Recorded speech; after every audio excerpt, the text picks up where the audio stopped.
Good evening. Now, I'm sure some of you are wondering, wow, we're getting haunted Emilia twice in one day. How fortunate.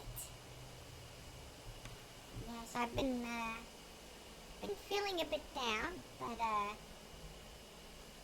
think I just wanted to, the problem is that I just wasn't streaming enough. I'm going to take steps to correct that, starting now. By jumping back into that dark world of spirit hunting with Deathmark. Now, let's go back to the mansion. It's where we left off.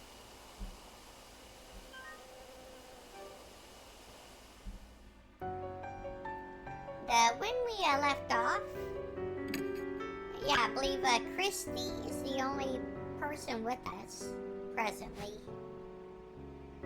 We're getting ready to head back to the forest where we fought Emilia. And we're going to investigate a shrine there because we think it might be behind the rise in hauntings and the Deathmark curse that has affected numerous people so far, myself included. But this is special because we're taking Mary with us. So it's going to be like a little field trip with Mary. So this should be interesting. Before we leave, we put Mary in the back seat. Thank God she's not as heavy as she looks. I should be able to carry her just fine. By the way, Mr. Venkman, have you read the files over there? What files? The ones I just zoomed in on with my telescope eyes? She points to the right side of the room and shelves packed with files. Not yet. I've searched most of the mansion, but I haven't checked the garage. Oh, really? Christy grabs a file and flips through the pages. Looks like articles on various crimes. The clippings cover every incident in each city and the surrounding area.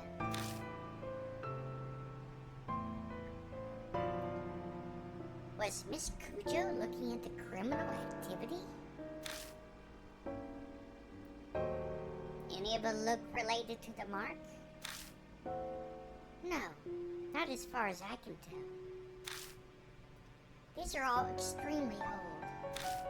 The most recent is dated 5 years ago. She puts the file back.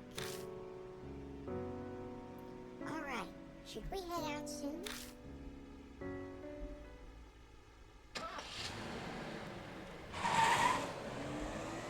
Let's peel away in this hot rod old van.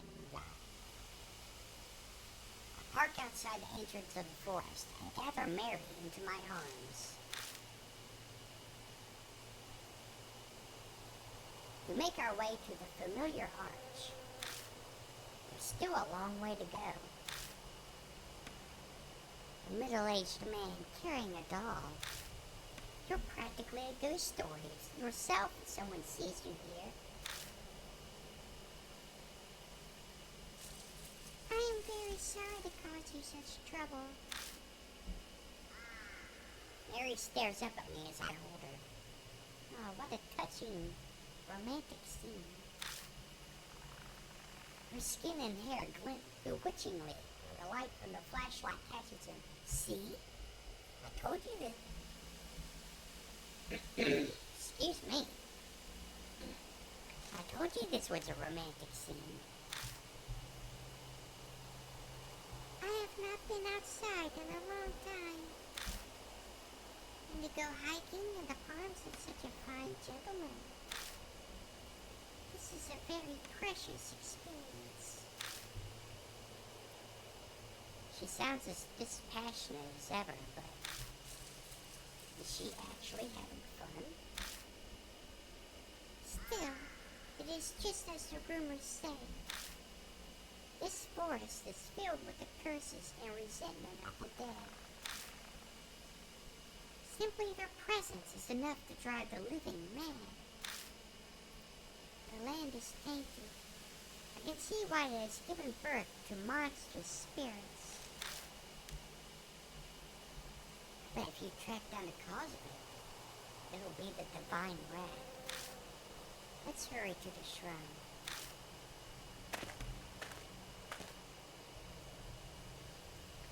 We reach the old Torii gate with no trouble. We stand and watch for a while, but nothing comes out of the beehives. They seem to be sleeping. It is most likely because Shimi-O is now gone. Each shrine is up those stone steps. That Mary's direction, we walk toward the gate. A small black shadow flits across our feet. It's that rabbit again. So this is the rabbit you told me about, Lord Bankman. You are correct. It is very cute. The rabbit stares up at the two of us.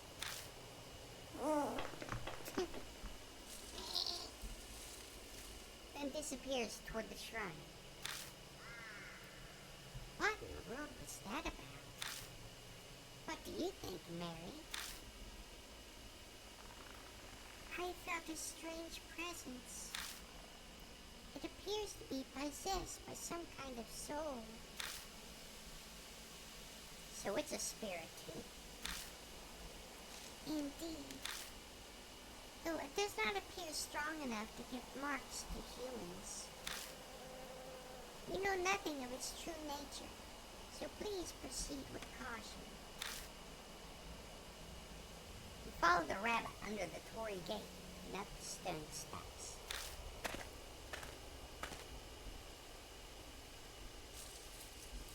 At the top, we find that wilderness creeping in. There doesn't seem to be anything here but an old altar. Is this H shrine? Sadly, it has fallen into disrepair. The war was over 50 years ago. I suppose this was to be expected. That black rabbit is gone. Deserted shrines give me the creeps.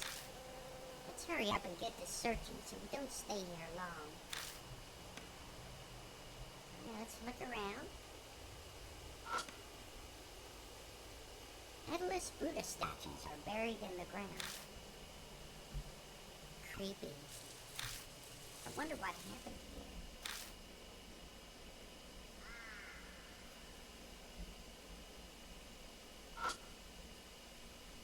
There's a sacred Shiminawa rope on a ragged boulder.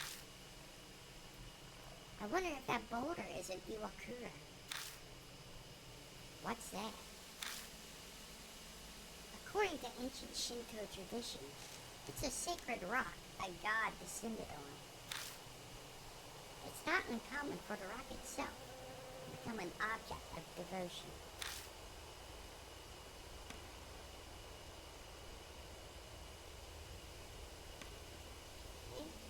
I know the shrine itself was glittering, but I just want to make sure I'm not missing anything.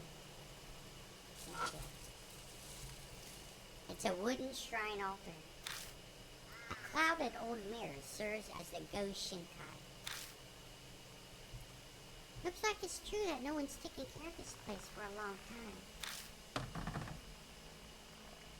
I peek inside the altar, just in case, but all I find is a thick layer of dust. The Go Shinkai is outside, and the altar's empty. That's concerning. I don't think there's any more we can search. The Buddhist statues concern me. Why are all the ones within the shrine missing their heads? Shinto and Buddhism were ordered to be separated during the Meiji period. Before then, many shrines were dedicated to both. Each shrine was much the same. But in the Meiji period, there was a push to make Shinto the main religion. The faiths were forced apart. Extremists stole the Buddhist statues from shrines and desecrated them. Oh, the famous anti-Buddha movement, Buddhist movement. So this is where that happened. No, it was done in a public space as they wanted to make a show of it. The broken statues were carried here to serve as a memorial for worship. The Kujo family head is said to be aggrieved, so we moved them in secret. It seems that all the broken statues from around 8th City were buried here. Strange. You said they were worshipped, but this place is pretty much a ruin.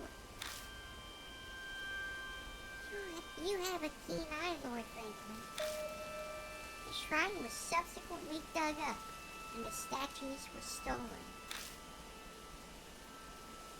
So they came all the way into this huge forest just to carry off broken statues? Who would do something like that? That I do not know. I merely heard they were stolen 50 years ago, around the time of the war. So the statues were broken, thrown away, and then dug up. They say that Buddha has a wealth of patience, but even he'd get angry. Could that anger turn to divine wrath, giving birth to the mark and spirits? Mary, have you been able to feel the presence of any spirits or whatever? About that. This land is much more foreboding than I had imagined. The enmity of the forest swallows all else. It's hard to sense beneath it. So, too much background noise, right? Yes, although I do sense the same presence as Lady Christie's mark, however faint. I am sure the spirit that gave her the mark is somewhere in the forest. So, after all that, we were only able to reconfirm something we already knew. Forgive me, I was unable to. You don't have to apologize, Mary. We learned plenty of value here. What do you mean? I'll tell you on the way back. First, let's get the hell out of here. This place gives me the creeps.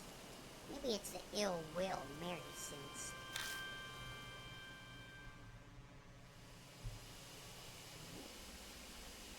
There's nothing else to look at, so let's head on out of here. We leave H Shrine, walking down the beast trail toward the forest entrance. Maybe it's because of that strange tale, but for some reason, I feel like someone is watching us from the darkness of the trees. That or it's the numerous ghosts you already know exist in the forest. Could be that too.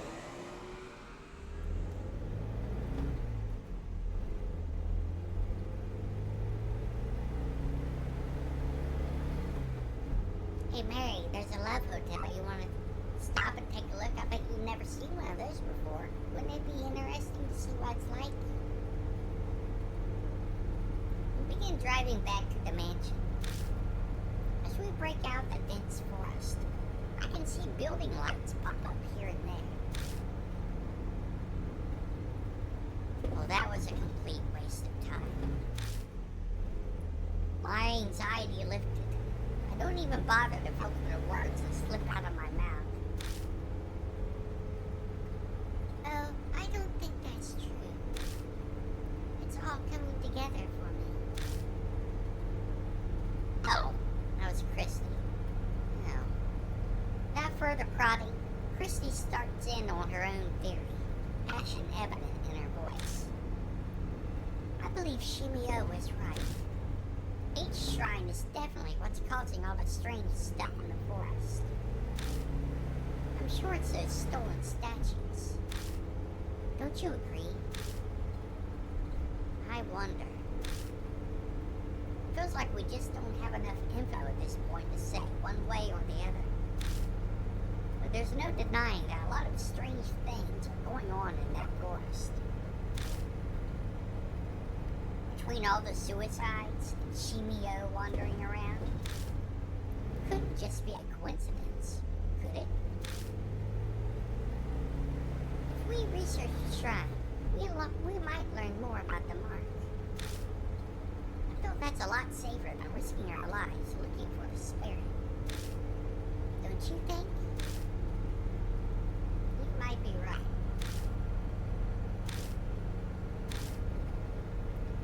My replies are half-hearted, which isn't what Christy was hoping for, so she falls silent. An awkward, uncomfortable silence settles. Lord Venkman, please stop the car. Mary speaks for the first time since we entered the car. What is it?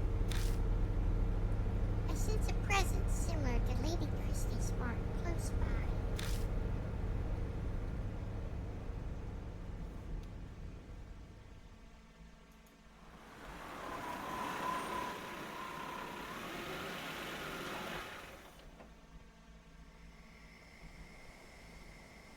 Following Mary's request, I park in a vacant rest stop on the outskirts of H City. Christy and I step out of the car.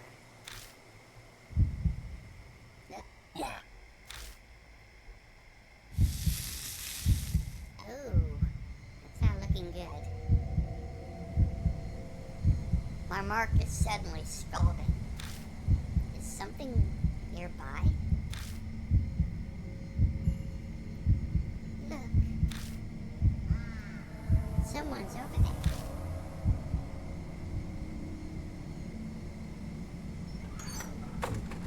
What?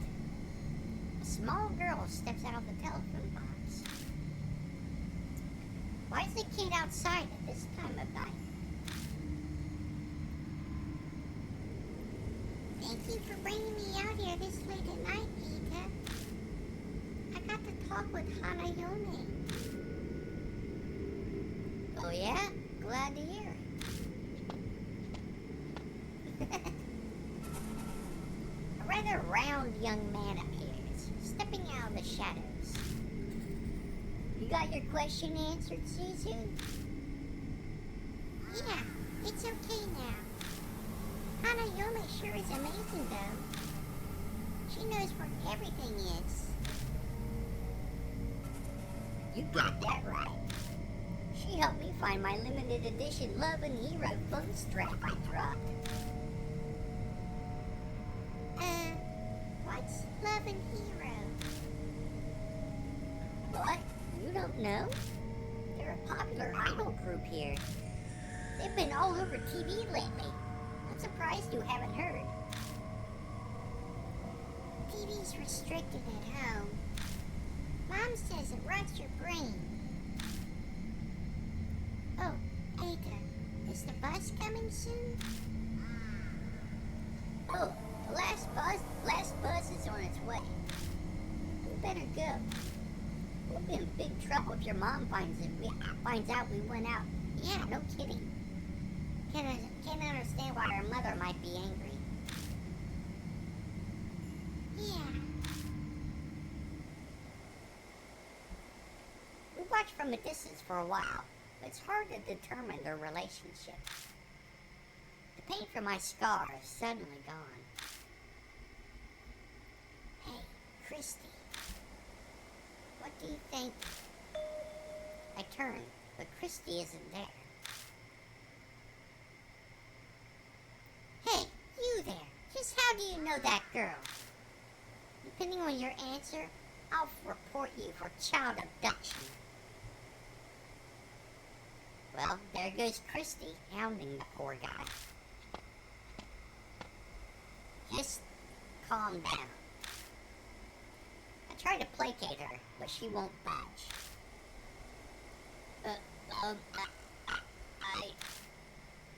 The man stumbles over his words. He looks flustered and overwhelmed. Hey, lady! Don't be mean to Ada. The girl rushes to stand defensively in front of him and glares at us. She seems a lot more level-headed than the flustered guy behind her. I asked him to help me, okay? I wanted to talk to Hanayome, so I had him come with me. Who's this Hanayome you keep mentioning? A ghost who helps find things. People say that you can talk to her from this telephone box. A ghost, huh? She looks at me. We're both thinking the same thing. Earlier, the mark was hurting, so maybe... You guys look serious. What's going on? He nervously glances between us. Does this scar look familiar at all? I show them the mark on my right arm. Hey, hold on. What is this? That looks exactly like mine. He pulls off one of his gloves and reveals the mark on his hand. It's this cursed scar, yeah? Saw an article on it in Oop Arts Monthly. They say it causes amnesia, even kills you. But that's nonsense. It's not all true, right? Right? Sounds like he'd heard the rumors, but chose to not do anything about it. That's no surprise, really. It's tough to believe it's real until your memory loss starts becoming noticeable.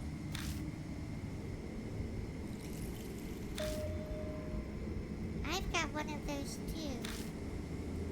It showed up on my left wrist when I made that phone call earlier. Pulling up her sleeve, she shows us her mark. They both have the mark, and after calling Hanayome, that's more than a coincidence. Well, we can't just leave them here. Let's bring them to the mansion. We tell them what's going on and ask them to go to Kuja Mansion with us. It surprisingly doesn't take much to get them to come. I thought it'd take more convincing. Could partially be because they missed the last bus while talking with us.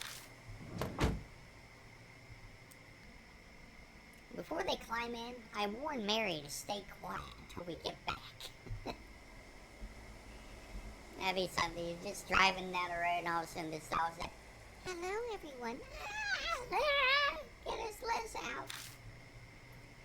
Yeah, it might be a bad idea to freak them out. Yeah?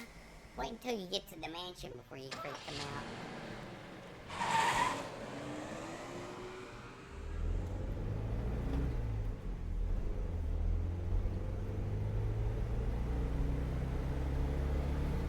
First, we introduce ourselves. The man's name is Eita Nakamatsu. The girl is Suzu Morimiya. They tell us they met through the reader's column in Oop Arts Monthly. Suzu mentioned she was interested in Hanayome, and Eita told her what he knew. Then she pestered him into bringing her to the rumored telephone box. They were out this late because of her. Her parents sound pretty strict. Her mother keeps a close eye on her after school. She needs permission to go out. So she snuck out of the house after her mother went to bed. Hanayome is just as famous at my school as Hanahiko is. Hey, Ada, please tell them about those rumors. Do I have to? Okay, fine. Ada reluctantly tells us at Suzu's request. They're just rumors I read, but...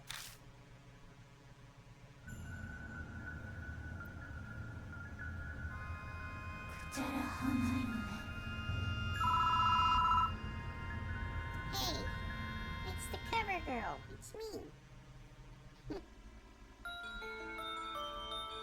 Hey, remember that one story? You know, the one about the public phone box in H City? There's a ghost that looks like a bride. She'll find what you're looking for. One of my friends actually tried it. He went to the specific phone box that lets you talk with ghosts. The phone suddenly started ringing.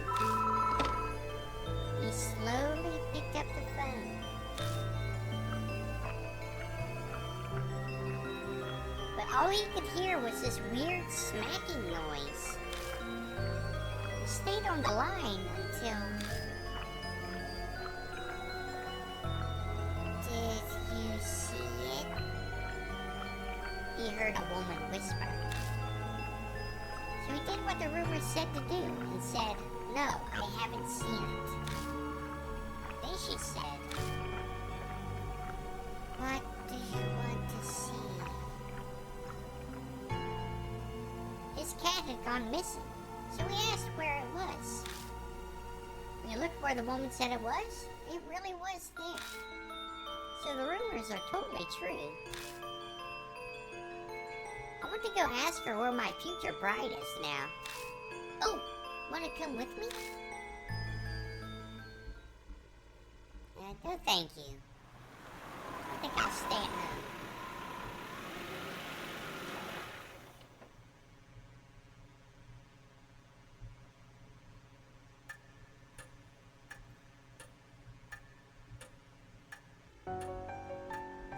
There.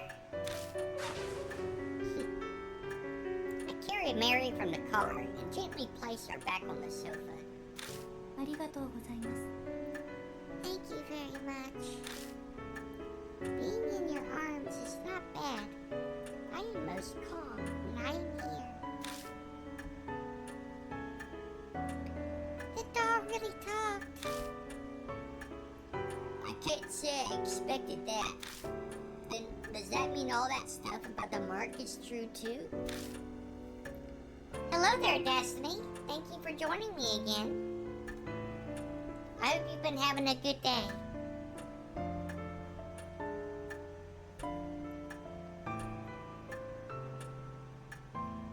On the way over, we updated Suzu and Eita with just about all they needed to know. They may not completely believe us, but they're not rejecting it outright either. Seems like Eita in particular has already experienced some memory loss. Something about forgetting the names of anime characters or voice actors. Christy looked at him strange, but he appears to be taking it quite seriously. And Suzu snuck out of her house because she believed the rumors about Hanayome. They both believed in the occult already. Pretty sure they'll help us find a way to escape the mark. Granted, they're also really curious about Hanayome. Pardon me, but may I speak? The marks on Suzu and Eita. They are likely from Hanayome and Lady Christie. The feeling I sense from your mark is the same as theirs. So we can assume Hanayome also gave the mark to you. Do you recall encountering her? Something weird did happen.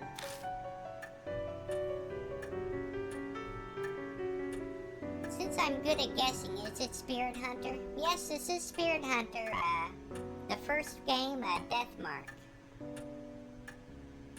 I'm on the Hanayome chapter right now. That's a good guess. I guess you're familiar with these games? Let me get a drink of water real quick.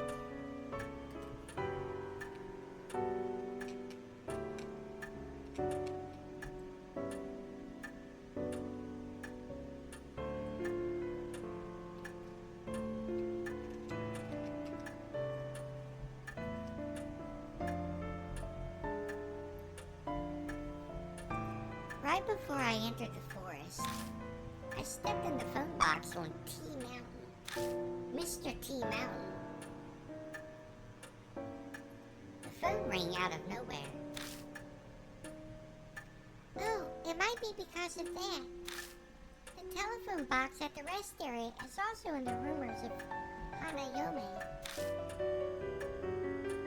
But I didn't pick it up. It creeped me out, so I left. Do I like to sing? I sing a bit. I've been trying to sing a little bit lately. I don't have any real training in it, and I've never really sang before, but I've been singing a little bit lately. I enjoy it, I suppose. It's something new.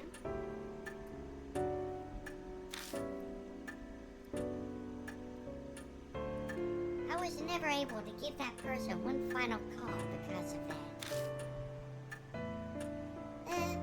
Who are you talking about? It's not for children to know. Fine. So there are other phone boxes like that. I think there are 3 that Hanayome will call from. The one we went to in the A Highway parking lot is one. The one is at T Mountain Rest area. That's the one Miss Christie went to. And, Eta? Where's the last one? At the park by T apartment complex. It's the only one inside the city. Why just those 3 locations? Dunno. The BBS I read didn't say. Mister, do you really think Hanayome is the one who gave us the marks?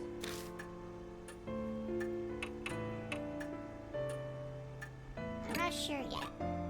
Really? But the rumors about Hanayome go back 5 years. And no one's ever mentioned that if you call her, you'll get a mark. Suzu's right. Rumors about this mark thing only popped up super recently. So you're saying Hanayome hasn't always been giving out the mark? If that's true, I wonder what triggered the change.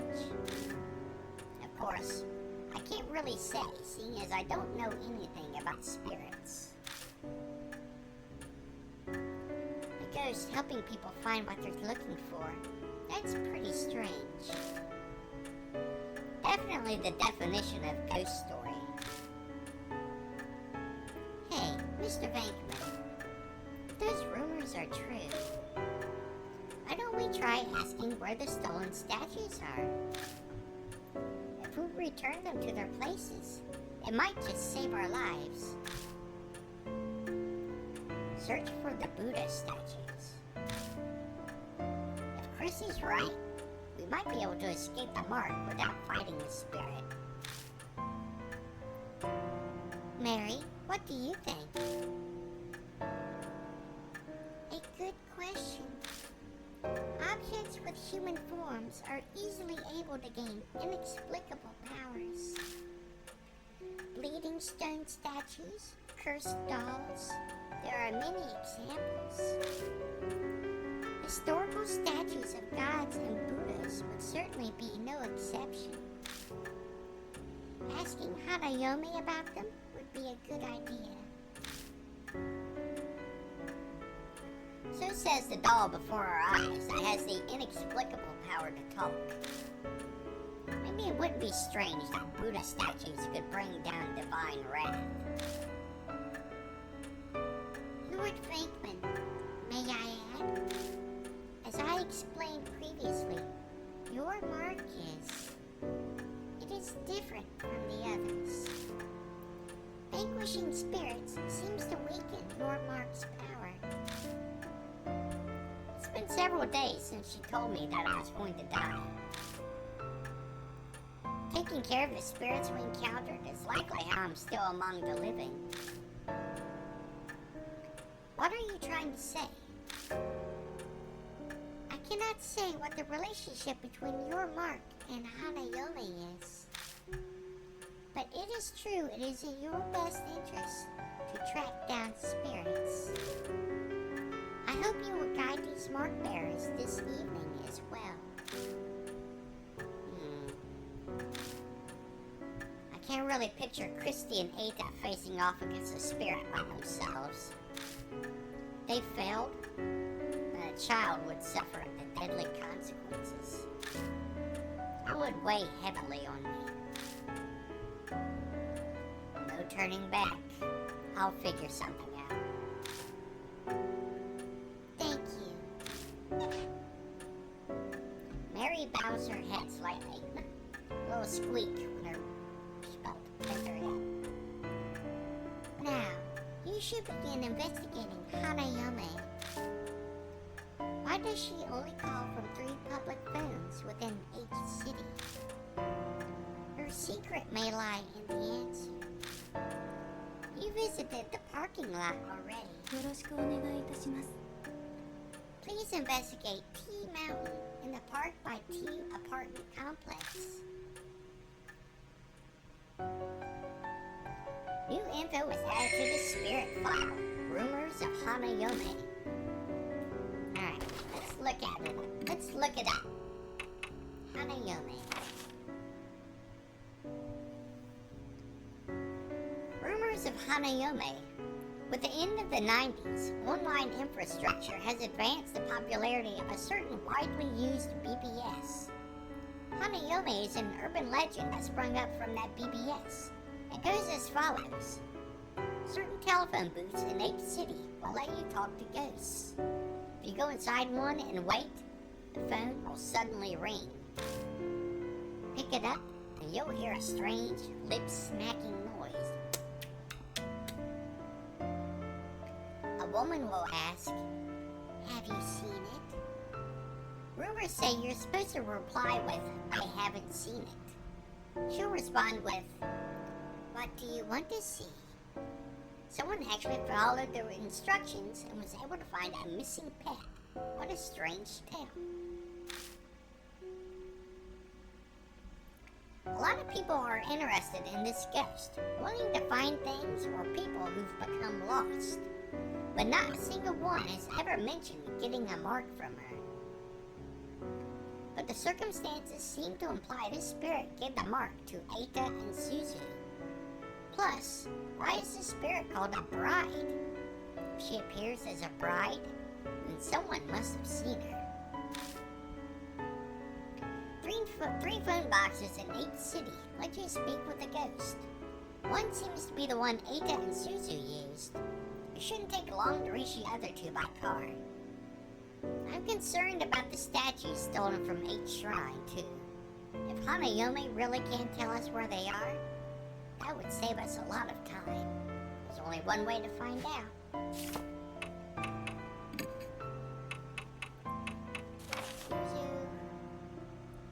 A young girl who called Hanayome to ask her something and received the mark. She was raised in a complicated household and is extremely mature. The only thing childish about her is her love of animals. Eita Nakamatsu, an occult maniac who's addicted to BBSs. He met Suzu through the readers column in Oop Arts Monthly, and she idolizes him like a big brother for whatever reason. This is the beginning of the hottest summer in the life of Eita, age 33. It can be pretty hot, alright. Partner. Gutsy girl. You take the gutsy girl or the timid nerd? I know who I want to bring with me on a ghost hunt. A gutsy girl. そんな Oh, she said, oh no. I'm sorry.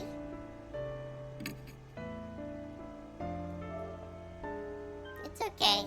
I won't let anything bad happen to you.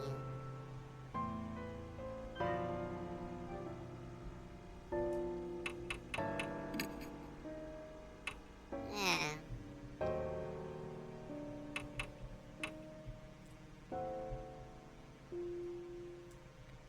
Let's go to the rest area.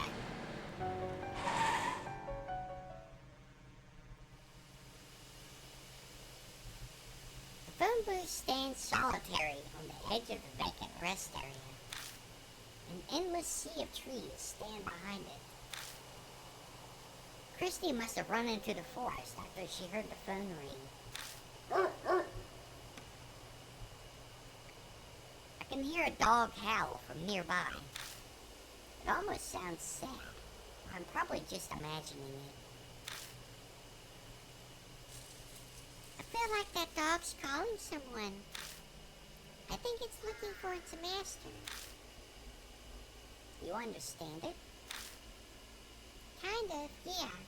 We have a dog at home, too. That one's not a regular dog. What do you mean? I'm pretty sure it's a spirit or ghost or something. Oh, oops. I'm only supposed to talk about stuff like that with my mom's friends. People will think I'm weird if I do. But you understand, don't you? Yeah. Can she sense the supernatural? I'd always felt like something was different about her from the start. Anyway, mister, I think that's the telephone booth that's in the Hanayome rumors. Rumors say the phone is supposed to ring if you wait by it for a while. I'm guessing waiting outside doesn't count. Yeah, I think you're right. When I called her, it didn't ring until I went inside. But the booth is too small for two people. Either I or Suzu will have to go in. Should I go in? No, I'll go in. I can't stand around and make a kid do this. It's cramped inside, almost impossible to move around at all. I'd be a sitting duck if a spirit attacked me while I am in here. The clouded glass makes it hard to see the outside. That just makes me more nervous.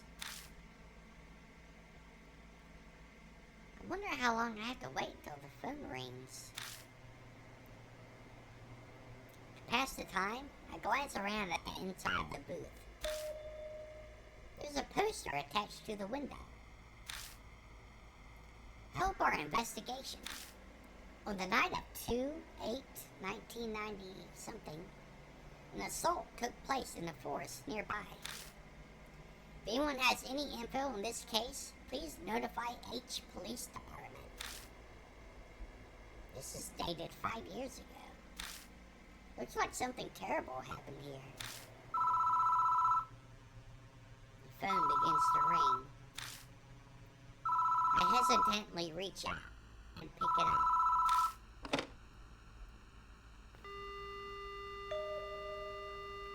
The only sound I hear is the dial tone. No one is speaking. What's going on?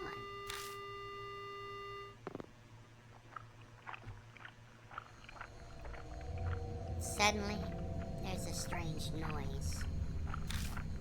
Crunching, smacking, like the sound of saliva as someone chews.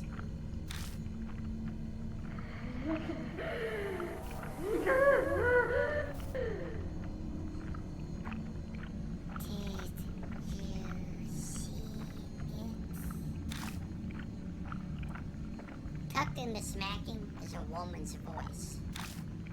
The voice is creepy, cold, and chills me down to the bone. Is this Hanayome?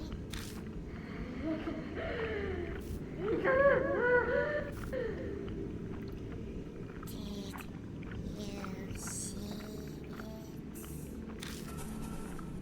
She asked a second time. The rumors mentioned that I should say, I haven't seen it. Very seriously, I say, I haven't seen it.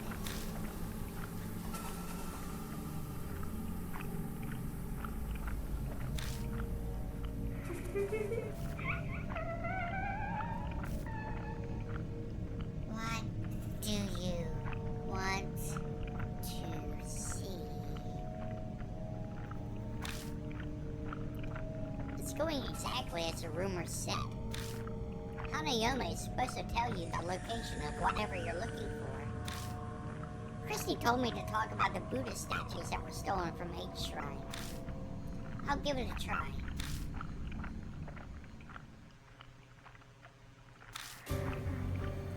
Buddha statues. Lord Buddha. Doesn't your arm already have the mark of the Buddha on it? Tell me, you want a new Buddha? Why are you doing that? Tell me. Well, tell me. Tell me. Tell me. Tell me. Tell me. Tell me. Tell me. Tell me. Tell me. Tell me. Tell me. Tell me. Tell me. Tell me. Tell me. Tell me.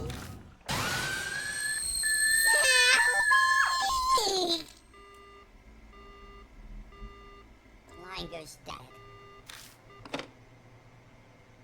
The woman's scream is still ringing in my ears. I feel sick. Must be because of my brush with that blood-curdling insanity. Why didn't she answer my question? What was different from when the others asked? The mark on my arm burns dully, like it's reminding me it exists. Maybe this is why she was acting strangely. She did say something to the effect that Buddha gave me this mark. Was she just too insane to differentiate between Buddha and a monstrous spirit? Or is this mark really the work of divine wrath from the Buddha statues? I wait a while longer, but the phone doesn't ring again. There's no point in staying in here.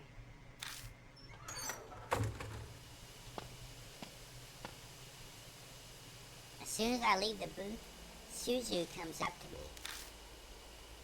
You don't look good. Did something happen in there? I told Suzu about my conversation with Hanayome. I wonder what's going on. She answered my question okay. Suzu's brow furrows in confusion. Do you want to see about that other telephone box? Maybe some clues are there. Or you can try one more time there. There's no time to get lost in thought. The last phone booth is at the park by T Apartments, in the other direction. We'll head there after stopping at the mansion. It's probably wise to ask Mary what she knows, since it's on the way. The second phone box.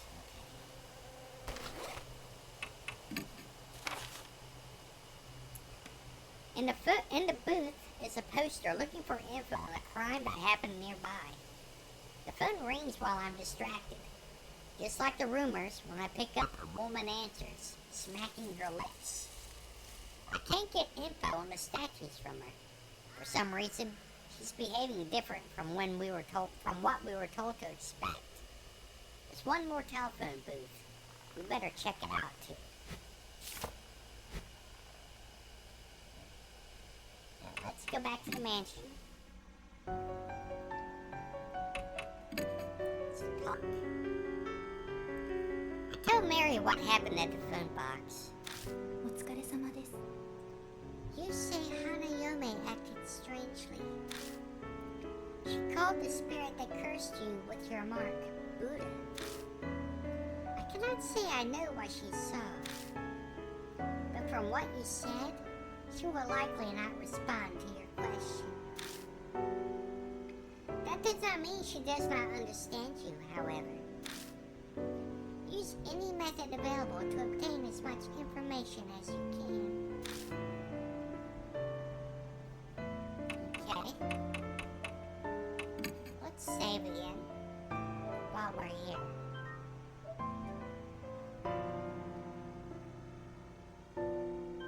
Alright. Let's exit. Let's go to the park. That's where we need to go.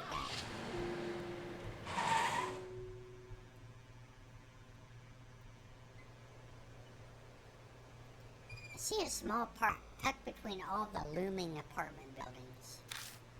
There's no one here. I guess everyone's already asleep. Except for all those apartments that have lights on, I guess. I'm sure that's the telephone booth from the rumors. Well, now that I'm here, I still have no idea why Hanayome hung up on me. It was very rude. I followed the rumors exactly. Where did I go wrong? I scratched my head.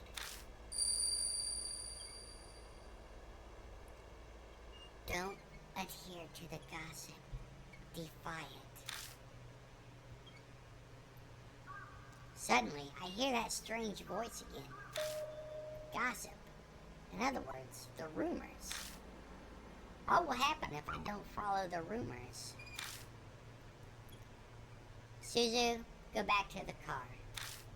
There's something I want to try, but it might end up backfiring on me. Okay. Please, be careful, mister.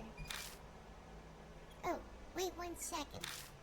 I have a message from Ada. Oh? Yeah. He says there's new info on Hanayome. Here it is. Suzu hands me a note written by Ada. Don't talk about eyes or things like that when you're on the phone with Hanayome. If the call goes sideways somehow, don't say I, okay? P.S. Best avoid anything that even sounds like I. What? Don't say I. There's nothing else. No, that's all. But Ada said that he was sure it would help. I'll keep it in mind. Suzu returns to the car. I step inside and wait for the phone to ring. There's a poster in this booth, too. Just like the one at the rest area. This looks like it's been here for a few years. Young woman kidnapped. A young local woman was kidnapped close to this location. If you are a witness to this crime, please notify the police, MPD. February 8th, 5 years ago. I think the poster I saw at the rest area had the exact same date. Coincidence? I doubt it. The phone rings. I grab the receiver and slowly pick it up. Now, she is having herself a snack on the phone. I hear a noise like someone chewing gum from the other end of the phone. An icy cold voice speaks.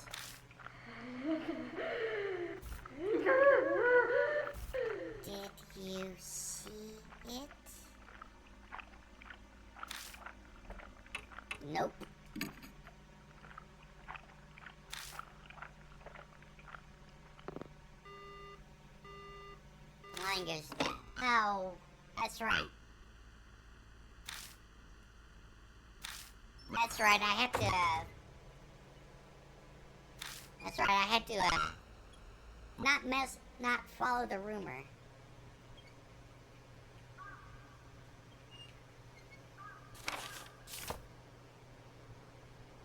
No.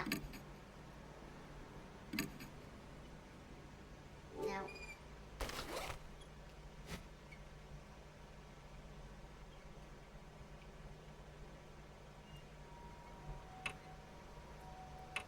Now, let's go back, I guess. Yes. Oh, that's silly. Sorry, Suzu, I messed up.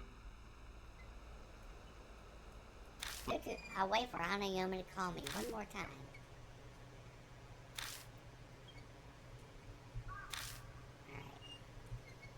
Alright. Do you want me to come too?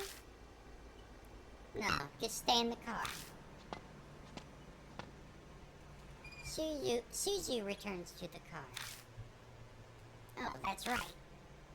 There's some weird device in Ada's message for me.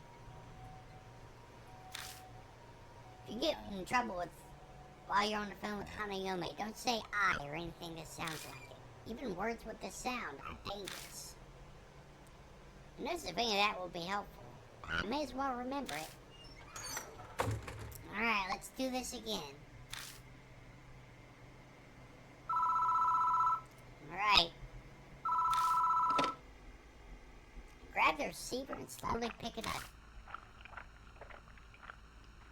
And she is chewing a gum again.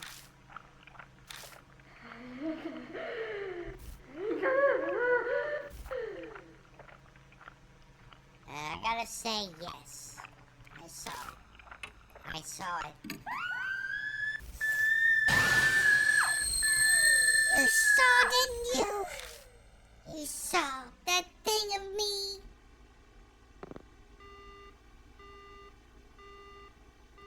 The voice cuts off.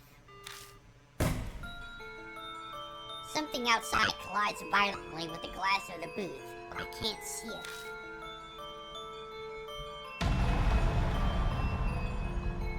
Alright, here we go. Tell me, how did you see it? With your own eyes? Or eyeglasses? A telescope? It's gotta be a telescope.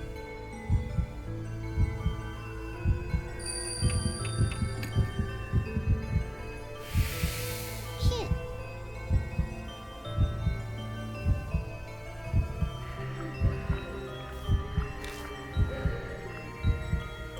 Sounds like something's searching around outside the phone box.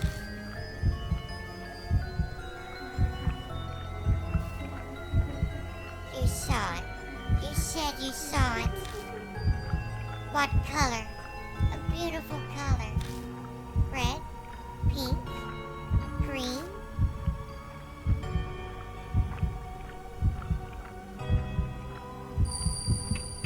Maybe pink? Oh.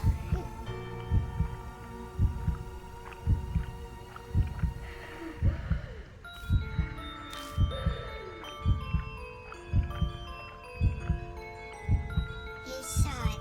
What kind of person are you? What's important to you? Your dreams? Romance? Love? Which do you choose?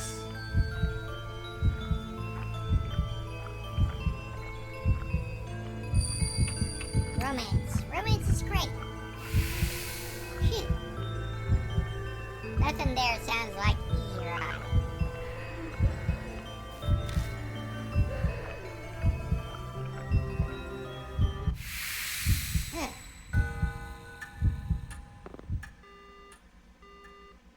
The phone goes dead. The next I know, the bloody handprint is gone. So is the ominous presence. The questions she asked me were strange. She was particularly anxious about what I had seen. I think I did a good job not mentioning anything like eyes in my answer. Overly conscious over being seen. Maybe that's where her secret lies.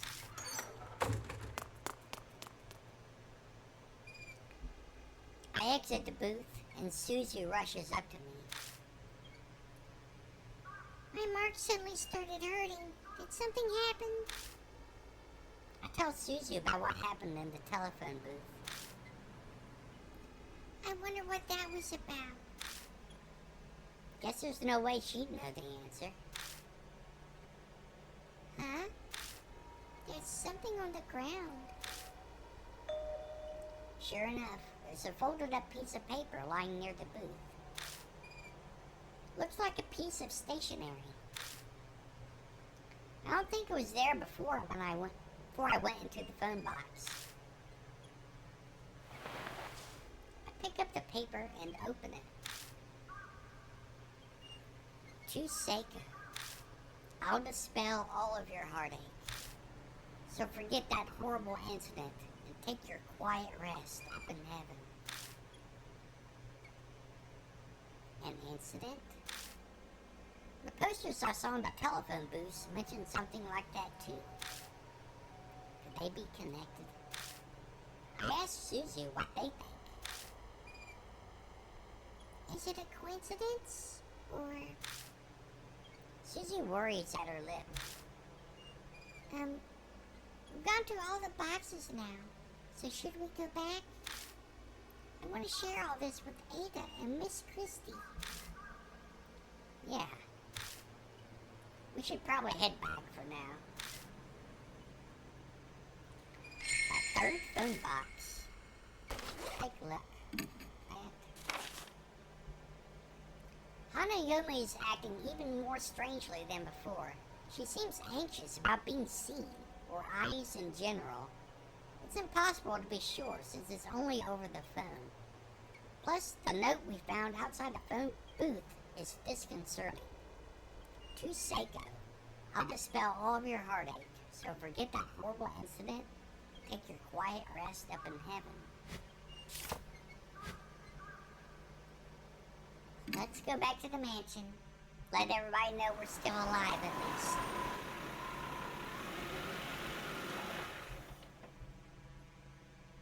Oh, welcome back. Christy is there in the garage. She's going through the files full of articles on criminal cases. How did the investigation go? Suzu and I tell Christy what we discovered. I see. I can see Christy's mind working.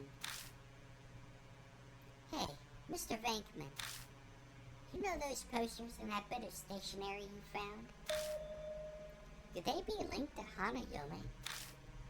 She might have been someone who was caught up in the incident and killed. And if that's the case, then... She glances over at the files. The dates were 5 years ago, right? And there might be an article on what happened here in these files. Let's get Ada to help out too. Go get a move on. All four of us begin reading through files. The clippings range from the smallest dispute to the most heinous crime in each city. But they're all dated 5 years ago or earlier. Did they get stored in the garage because they're so old? After a while, I think I found it. The date matches the posters, and the victim's name is Seiko. Suzu lays the file out on the desk, and we all peer at it. The file has articles about an incident that happened 5 years ago. The victim's name was Seiko Hasagawa. Apparently she committed suicide in the forest by H Castle on the eve of her wedding. She was in her dress when she was found. Suzu, you probably shouldn't read anymore. It's pretty bad. Thanks, Ada. But I want to know more about Hanayome. I feel like I need to do this. She's cringing, but she sounds determined. Between this and sneaking out at night, she's a surprisingly brave kid. It's rather odd for someone her age. I remember now. This happened back when I used to be a news anchor. Christy mutters just loud enough to hear. Then do you know the whole story? It was horrible. It's hard to recount. A woman was abducted by a gang while she was walking her dog. They brought her to the forest and assaulted her. People found her battered and staggering along the road the next day. The dog was run over and killed near the forest when it chased after them. That's horrifying. Yeah, but that wasn't the end of Seiko Hasegawa's misfortune. Oh, how's that? That wasn't the end of Seiko Hasegawa's misfortune. Ada somberly cuts in. His usual grin is nowhere to be found. It's well known in some circles, but her assault was photographed. The pictures were sent to her fiancé. They threatened to make them public if he didn't pay up. I heard he gave them a ton of money to get the photos and the negatives. Is that true, Christy? Yeah, I heard that as well. Because of all that, Miss Seiko had a mental breakdown. And in the end, she hung herself. She'd been a serious, honest woman, so she just couldn't bear it.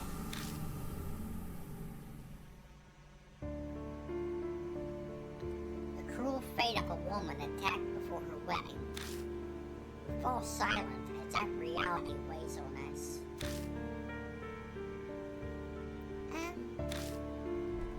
Suzu timidly speaks up, her face pale.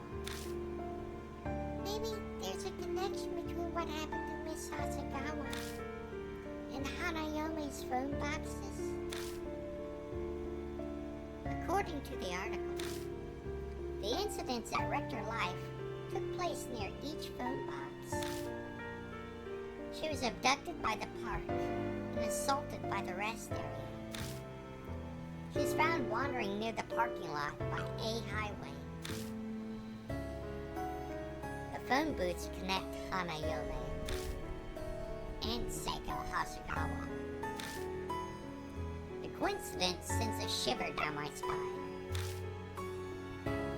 So that note we found by the telephone booth, did Seiko's fiancé write it? Most likely. What's strange is it was there, and not where she committed suicide. Did Hanayome put it there? Maybe she was telling us something. I have no clue how spirits think, but if Suzu's right, then that note is an important clue for us. I seem to recall Miss Seiko's fiancé was a famous musician. As a result, the case was widely publicized at the time.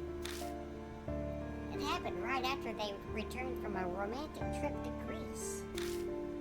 Old ladies were sobbing about how it made it all the more tragic. And the poor dog they brought up on the trip died heroically as well.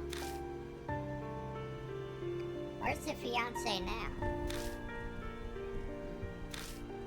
Well, he began acting strange due to the shock, and then went missing. Some say her suicide was to follow him. But he wasn't the only one who disappeared. Sounds like all the culprits went missing too. You hear about that online too? Well, something like that. The internet wasn't the same back then. There were only hubs. Hubs? Like pre-internet chat rooms? Everyone was talking about it on the cult hubs back then. There was one person in the community who knew way too much. I think he was one of the culprits. He brought up a bunch of things, like taking pictures and all that.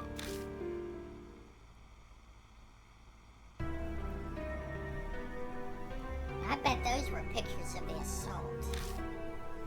Yeah, that's right. After they were finished, those assholes got a camera out and took pictures of her face soaked with tears. The whole time she yelled, "Don't look! Don't look!" Don't look, huh? Hanayome has an extreme reaction to being seen by others. He kept going on about it, night after night, until he suddenly stopped posting. People who knew him said they couldn't contact him at all. Those guys deserve to die. It's still really creepy, you know? Suddenly, a line from the note pops into my head. I'll dispel all of your heartache.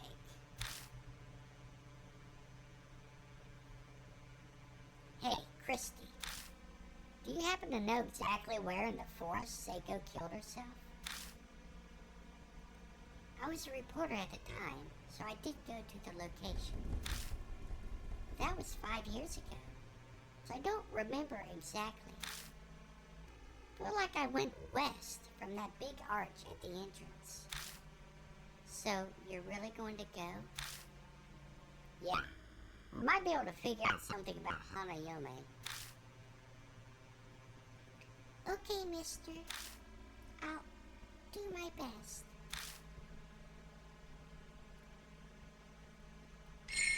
Gathering info at the mansion. Look at that before we leave. The garage shelves contain files on accidents and crimes within each city from decades old to just a few years ago.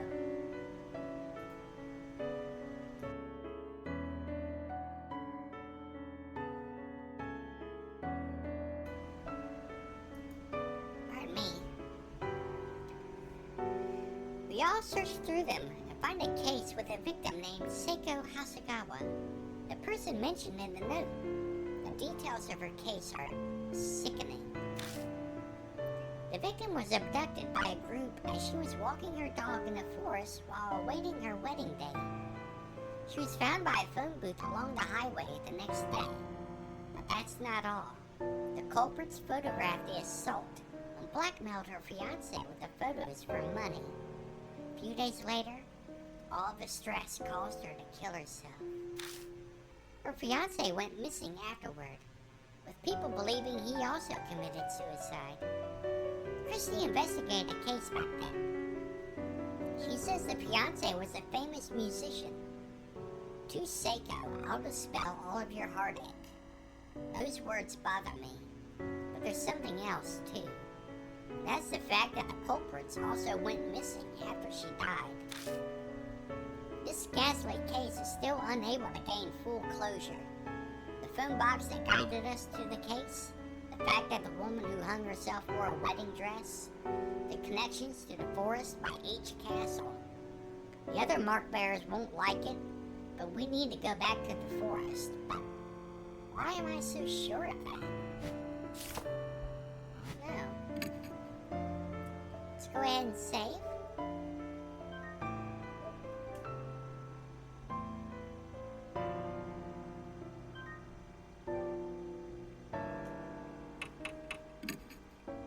Go back to the forest, the home of the honeybee family. Well, not anymore, I guess. Hold on a moment.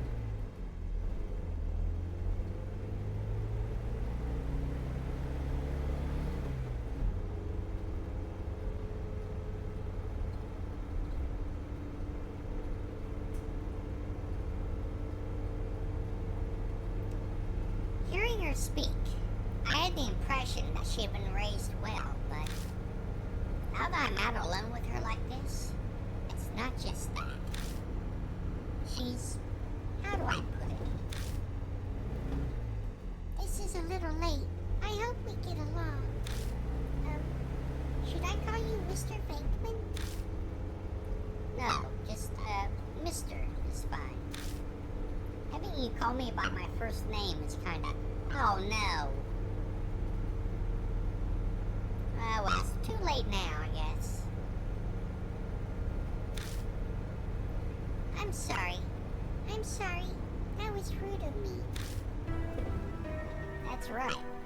She's strangely mature. Suzu? Is it alright if I call you that? Yes, just Suzu is fine. Okay. So what do your parents do? Yeah, it's kind of out of the blue to ask that, but we might be in some life and death situations. Even if she's just a kid, I'd like to know what kind of person she is. Right now, I'm only living with my mom. She pushes herself every day. Pushes herself? Does that mean she's a career woman who works hard at her job? I see. Sorry for the random question. Not at all. She lives alone with her mother, who works every day. Which means she's basically living alone. It must be why she's so mature. Just then the tires hit a bump in the road. That didn't sound like a bump to me. I could see a square, gray object in the back seat through the rear view mirror. Is that thing back there yours? No, that's Ada's. He said it was a CD radio cassette player. Radio cassette player? Why? He said we might need music while we drive. Want to listen to something? No, I'll pass. Conversation grinds to a halt after that. It's like there's an invisible person between us. After falling silent a while, Suzu finally speaks up again. It only makes sense for the conversation to turn one direction. He's smart. Did Hanayome really do this? I don't know for sure, but I think that's a natural assumption. Oh, I guess so. Suddenly, it dawns on me. Why does this kid not want to treat the spirit like it's evil? No, maybe it's this Hanayome specifically. But that would be the best. What would? I mean, if Hanayome were really a nice spirit. Yeah, you're right. Her grin at me is relieved. I smile back at her stiffly, a weight in the pit of my stomach.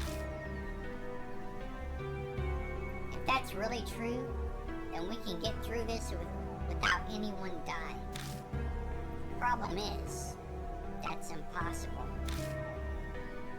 I lightly rub my wrist as I watch Suzu smile out of the corner of my eye. Yeah, I really hope so.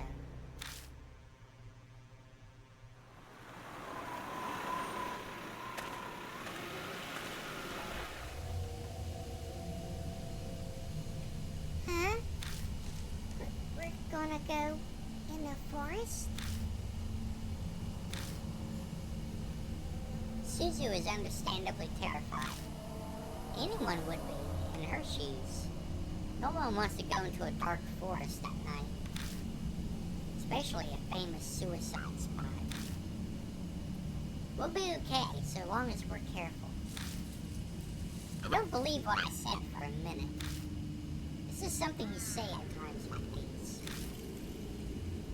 Yeah, sure. Okay. It's supposed to be west of the gate. I look to the west of the gate again, but there's no sign of a trail. Huh? Suddenly, Suzu's face stiffens. What's wrong? It just got cold.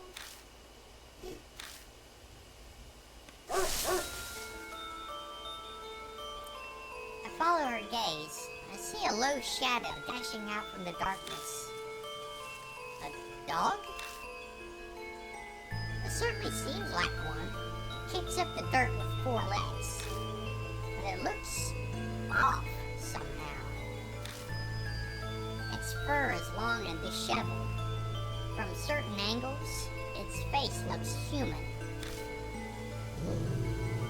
The dog stares at us, growling softly. What is it?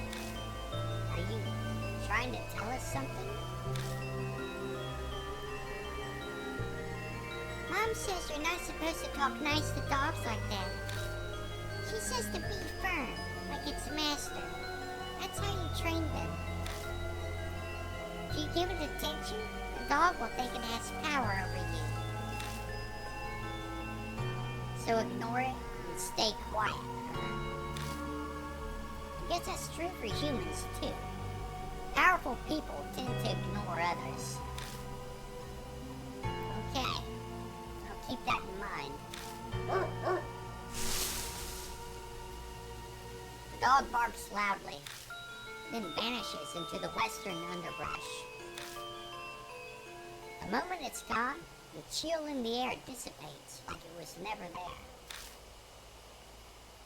Was it trying to tell us that we should go that way? Maybe.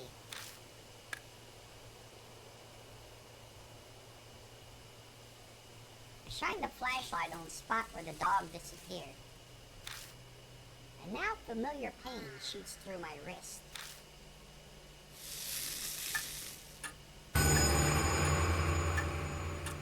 Mark's color grows more vivid. Few hours left until death closes in. There's probably not much time left. We better hurry. Let's check the bushes over there. Investigating the forest again. Let's do that.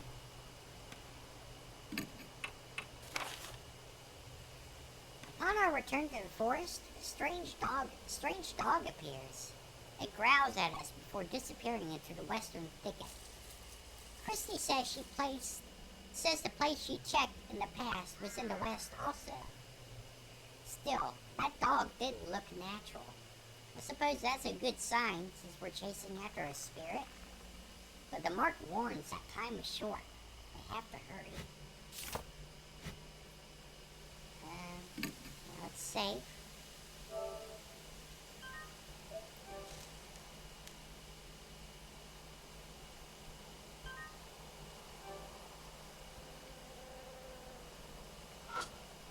It's the same as ever.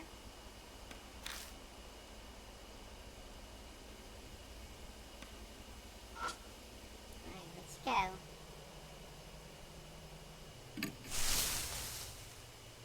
With the dog gone, I push my way into the underbrush. I spot the traces of what used to be a path. You can barely call it one at this point. This must be the closed hiking trail. The path that goes west from the gate. It's really here. Was it trying to tell us about it? Who knows? Anyway, let's get going.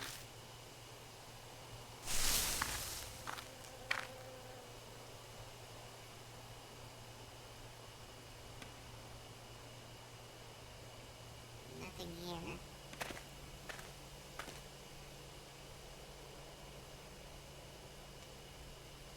Oh, what's this? something in the grass at the foot of the tree. It's a wad of paper. Push the grass aside and pick it up. Hey, I found a talisman. You get more soul power now.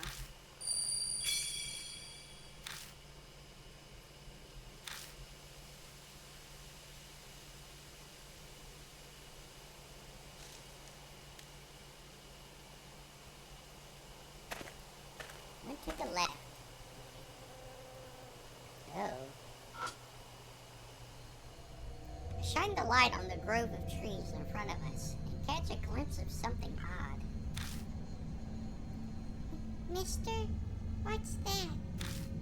Something stuck to that tree over there. I can't make it out from here. I move forward for a closer look. Whoa. What is this? All thought in my mind ceases. Duh. It's as if I'm unable to process what I'm seeing and my brain comes to a halt. Are these photos? There are a bunch of pictures of different people posted to the tree. But they're all... What is this? Why do all the eyes have nails? It's just as Suzu said. For some bizarre reason, each photo has a person with nails driven through both eyes. Attached to the nails is some kind of tape. Cold sweat drips down my back. What kind of grudge would cause someone to do something like this? All of the pictures. They're all men. Suzu's mutters are just loud enough to hear. Huh? I look over the photos again. A good number of them are deteriorated, so they're hard to make out. But she may be right. Yeah, looks like it. All the subjects are men. That's clearly not a coincidence. Feel a little dizzy and step back. Through my blurry vision, something flashes in the light from the flashlight. Huh? Is something wrong? Nothing. It's just over there. Something sparkled up there. Something might be there. We should check it out.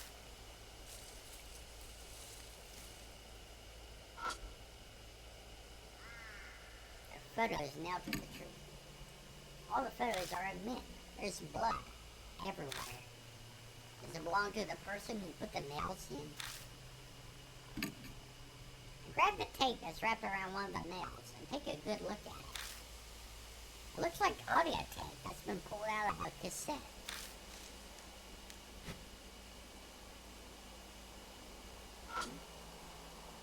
Something's in the grass.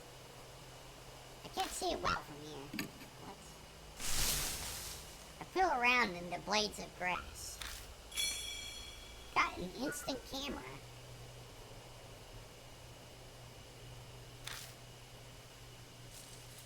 I've hit the switch before I realized, and a red light appears.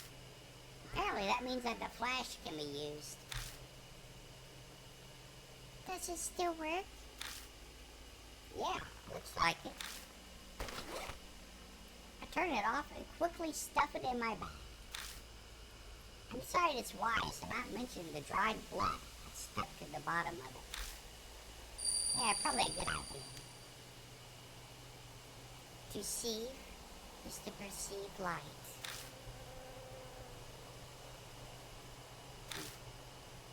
That distant voice echoes in my head. True. Seeing something means you're seeing the light it's reflecting. And what does that have to do with Hanayome? Around the tree covered in photos,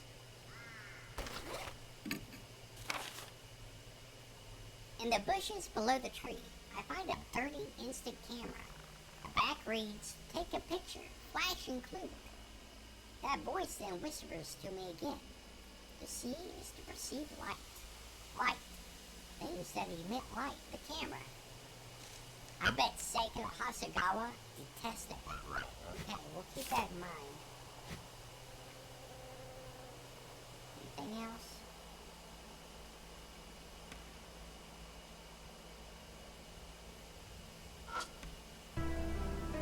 Something up in the branches of the tree is reflecting light. Something must be stuck in the branches. The only way we'll be able to check it out is to climb up the trunk. You're going to climb the tree? There aren't any cavities, knots, or branches within reach. It'll be hard to climb up it. So, let's boost Suzu up. If that's all, then okay, I'll try. I squat at the base of the tree and let her climb up on me. Up you go. I stagger a bit, but manage to stand. I feel like I'm one of the trees now. Hi, Sora. Thanks for stopping by. Hope you're having a good night. Can you reach? Just a little to the right. I'm almost there.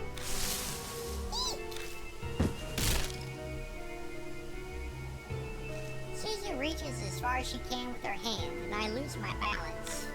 We both crash to the ground. Are you okay? I'm fine. Here. I'm doing okay, Sora. I'm continuing Death Mark. We're on to the next chapter now, and we're doing a little bit of investigating. It looks like Suzu found something. Suzu shows me her hands. She's holding the object that was stuck in the branches. Got a dog collar. A collar? It makes me think of that dog we saw before coming here. Does this belong to that dog? I wonder who threw it away. Who knows? As I'm putting it away in my bag, I spot an inscription on the inside of the collar.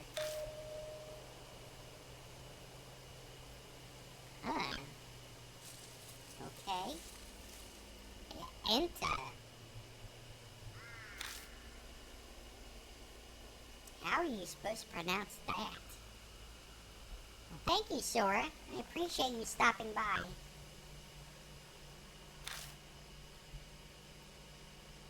The picture's on the tree. Let's take a look.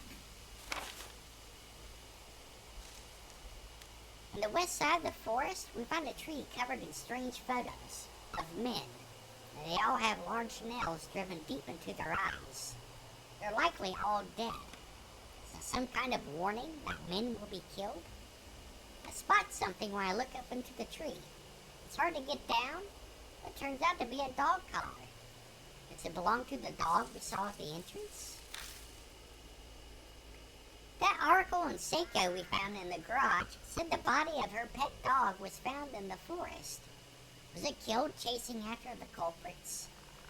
It seems she even brought it on her trip to Greece with her fiancé right before she was abducted. It looks like the dog's name is on the collar, but how do you pronounce that? It doesn't look like English. Okay. That one we already read. So. Doesn't look like there's anything else here. Let's save.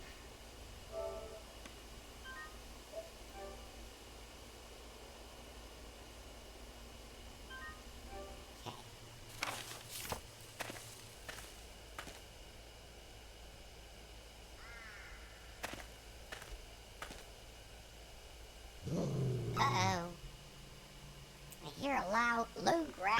somewhere. I can't see what's making it, but it seems to be watching me. Oh, I did see that dog at the gate. I'm not sure why, but I feel an intense hostility directed toward me. What should we do? The instant Suzu speaks, the growling grows distinctly quieter. I remember the photos. All of them were men with nails in their eyes. I don't know what that has to do with the dog, but if those pictures demonstrated the hatred that saturates this place, if I'm with Suzu, they might react differently. I consider my options. Show the collar. I've got an idea. I take the collar out of my bag. Maybe. It's a safe bet that the spirit was born here, so the dog is likely tied to this collar. I face the general area the barking is coming from, and show it the collar. The dog appears like a gust of wind. Whoa! Before I can blink, it steals the collar from me. Uh-oh, here we go. When I try to quickly jump away, I hear Suzu call out to me. Mr. Venkman, don't look. I don't catch the rest of it. The dog rushes at me so fast it looks like it's gliding over the ground. Stand still.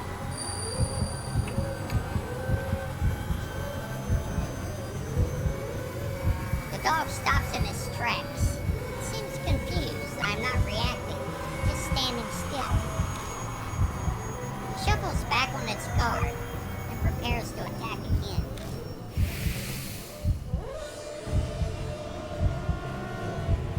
It bares its teeth and growls.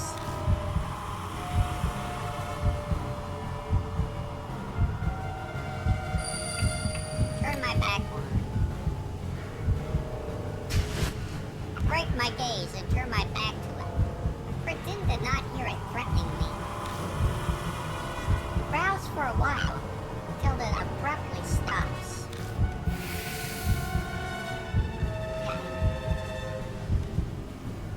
The dog holds the collar in its mouth and stares at me. The collar has an inscription on it, doesn't it? I'm sure it said...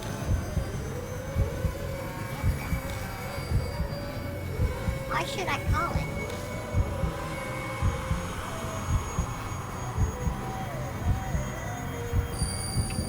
Genta. Genta. I mutter the name. The dog perks its ears. I say it again, this time more clearly. Then,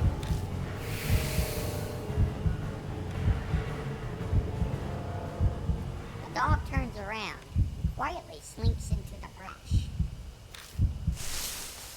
It disappears from sight. Seems I somehow managed to escape death.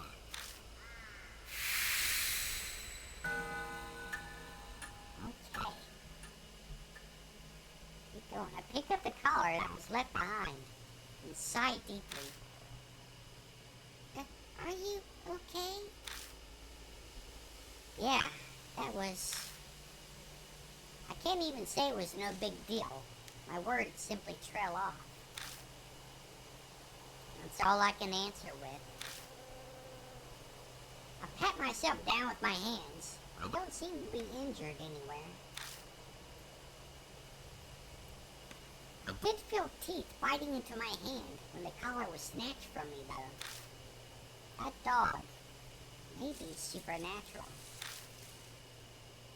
I hope it doesn't attack again. I think we'll be fine. It found what it was looking for. You're right. Let's push further into the forest here. Oh! It sounds like a rope creaks above my head. Silhouettes swing in the shadow of the trees. My whole body shudders with dread. Are those people? Suzu gives a terrified yelp. Speechless, I shine my flashlight on them. No, they clearly aren't people. They're mannequins. Again, more mannequins. Not a horror game unless there's mannequins somewhere. The things hanging by their necks from the trees are display mannequins you can find in any department store. Obviously, dolls can't commit suicide. Is this someone's idea of a prank? Maybe a warning to intruders?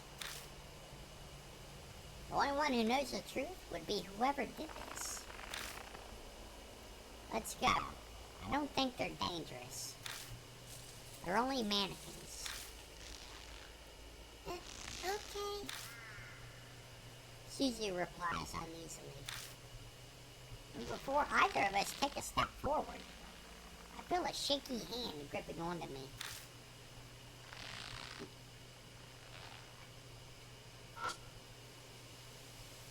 The doll is mercilessly hanging by its neck. It has something in its left hand. Grabbing onto it to stop it from swaying, I open the hand and take what's inside. Yay, another talisman. Got soul power.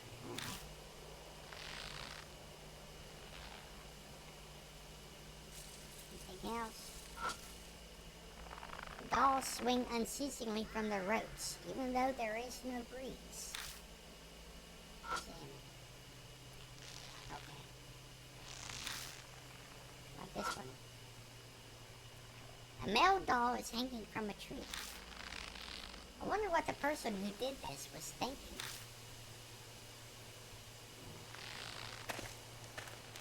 Best not to dwell on it too much. Let's get out of here. Oh, it's the dog again. It's that dog. Suzu, be careful. No, it's okay now. It won't attack anymore. It's that dog from before.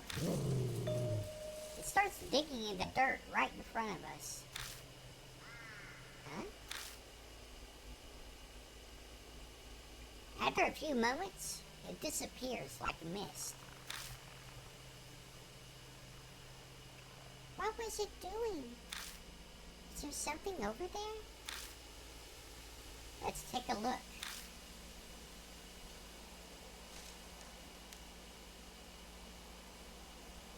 Yep, nothing else to look at. It's a place where that dog was digging. Upon closer inspection, the dirt there appears to be a different color.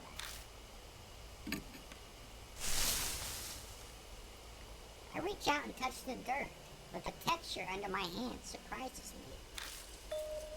Huh? The dirt around here is soft, almost as if something was buried. Give me a hand. You're going to dig here? I don't think we'll need any tools. Please. Okay.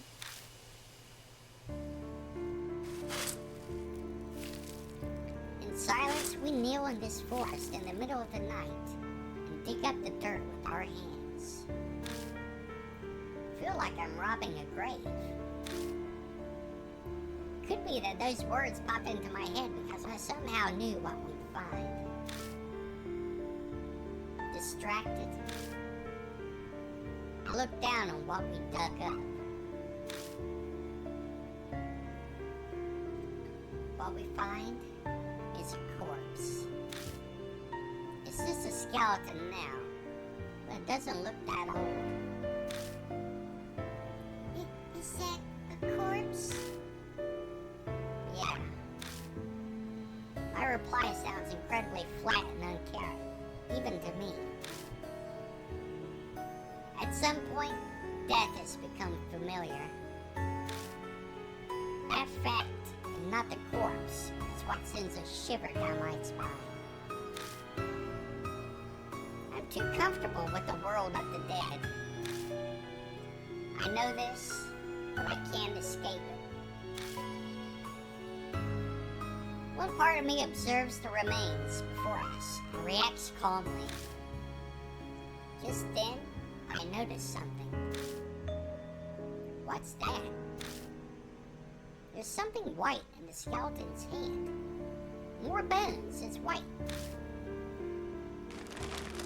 I dig it out and discover it's a plastic bag. Ads are going to pop up here, and I'm going to take a break to drink something and use the restroom. So I'll get back to you when the ads are finished, okay?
Okay. Think we're back from ads now.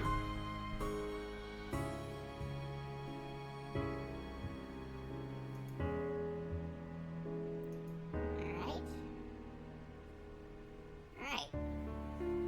Let's continue that story, shall we? I dig it out and discover it's a plastic bag. Inside are a number of cassette tapes and some kind of note. The note's deteriorated. Parts of it are legible. I killed them all. Ones assault you. Now you rest in peace. What needed to be done. Now I die here. This forest, you passed away. New song. Won't listen, heaven. The note ends there. Got 3 cassette tapes. That sounds like a suicide note, doesn't it? But these tapes... She looks at the cassette tapes. Why were they buried too? She looks at the remains as if asking them the question. Of course it's not going to reply. I trail off. A different voice is whispering in my mind. The last. The voice falls silent. The last? Wait a second. The last what? Huh? Is something the matter? I didn't say anything. It's nothing. Sorry. Just talking to myself. Anyway, let's take these tapes with us. The unidentified suicide victim. I have an idea who they are. So let's look at these tapes. Oh, I should have been looking at this. The instant camera. An instant camera with dried blood on the bottom. There's film in it, and the battery for the flash still has a charge. So it can be used to take photos. If they come out, it's questionable. Yeah, this chapter has been very light on actually getting items and doing exploration. I haven't had to check the inventory that much. A dog collar found hanging in a forest in... A dog collar found hanging in a tree in the forest. It's made out of red leather and has Ginta engraved on it. Tape, charm song. An old cassette tape found buried with a corpse in the forest. It had been wrapped in a plastic bag, so it's in good shape. It should be playable. The words charm song can be read on the smudged label. Okay, echo ballad. Okay.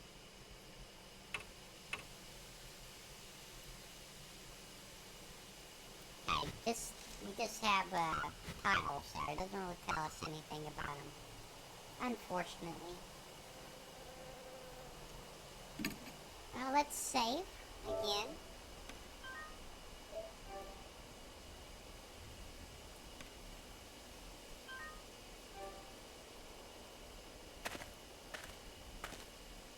Let's head out of here.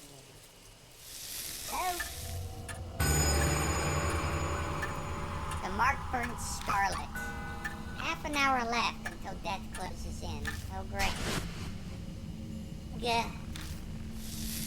Out of nowhere, my mark flares up painfully, the intense pulsing setting my nerves on fire. Shit, are we out of time? I bite my lip and look at Suzu. Suzu? Suzu? Hey, can you hear me?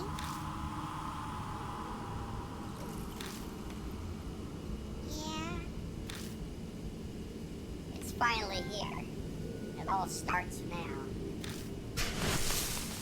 I grab Suzu and run.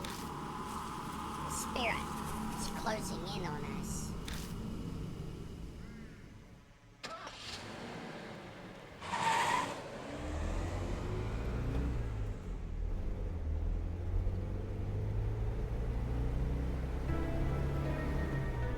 I get in the car to go somewhere?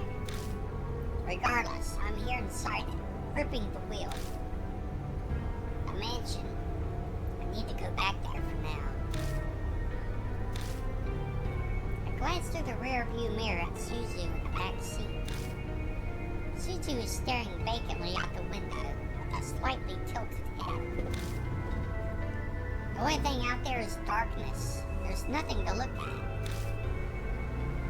Aegis tape player is lying on its side in the passenger seat. I grabbed it from the back, meaning to play one of those tapes.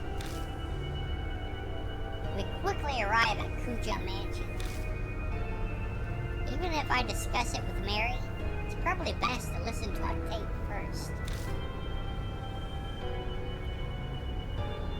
I reach for one, but as I do, I notice something odd.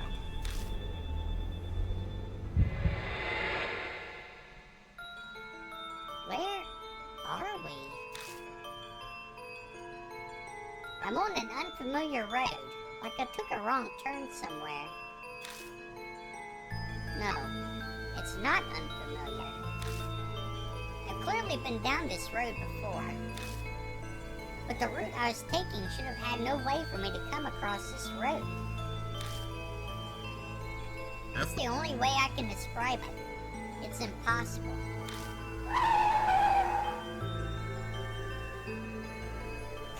Calm down. I must have made a mistake because I was messing around with the tape player. I wouldn't get lost on the way to the mansion. I've been to it so many times now. I just missed the first intersection and ended up somewhere strange. That's all. That's what I tell myself as I make a U-turn.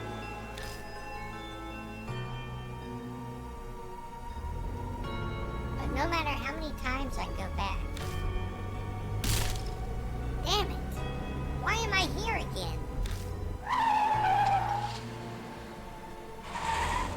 No matter how I turn, I end up on the same road. Right, left, keep going straight. I still return to the exact same place. This is ridiculous. I hit the steering wheel. Bam! It was because of my outburst, but my mark starts burning with pain again. This is bad. Really bad. At this rate, death will catch up to us while we're here in the car. Having said that, we can't go back to the mansion. I don't think we'll be able to get out of this maze no matter how many times I try. In that case, what should I do? Where should I drive?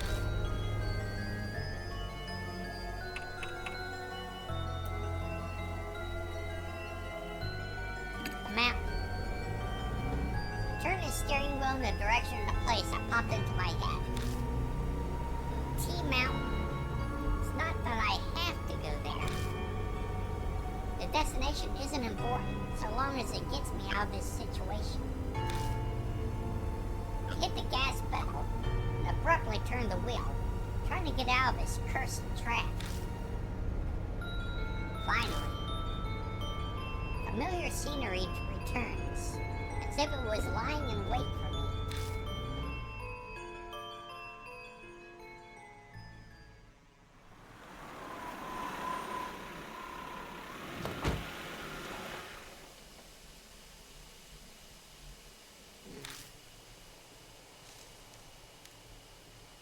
In the end, we're back here.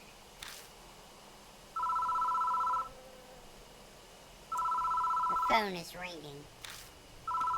I know exactly who's calling.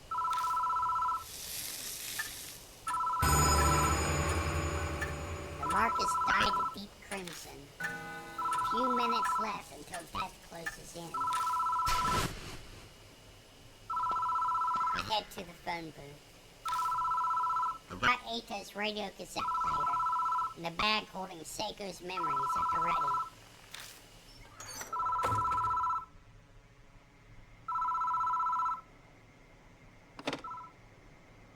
I pick up the receiver, but the phone immediately goes dead.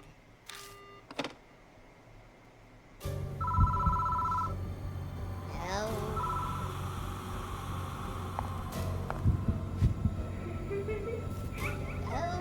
No, she's here.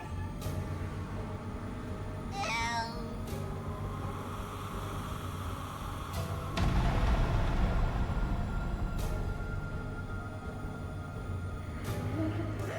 You saw, didn't you? I know, you saw it.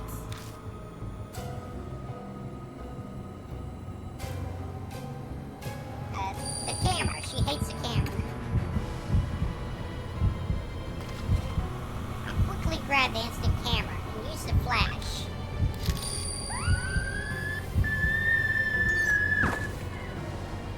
The spirit shrieks, Bot's distracted, and tumble out of the booth.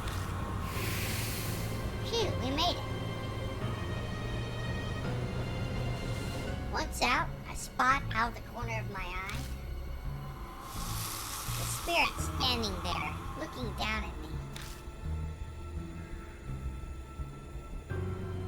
The camera's battery is dead. What should I do next?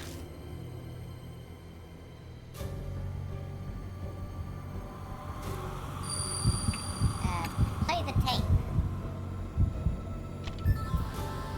I stick Charm Song into the tape player. Press the play button.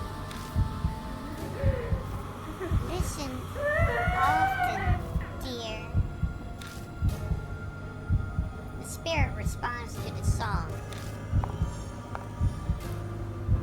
Ooh. The spirit quietly drifts closer. What should I do next?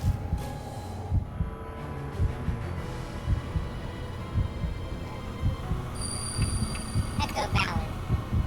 Let's try this one.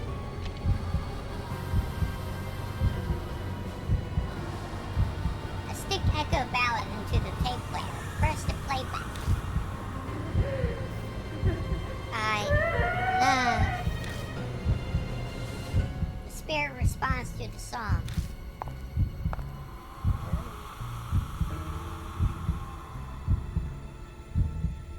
The spirit quietly drifts closer. What should I do next?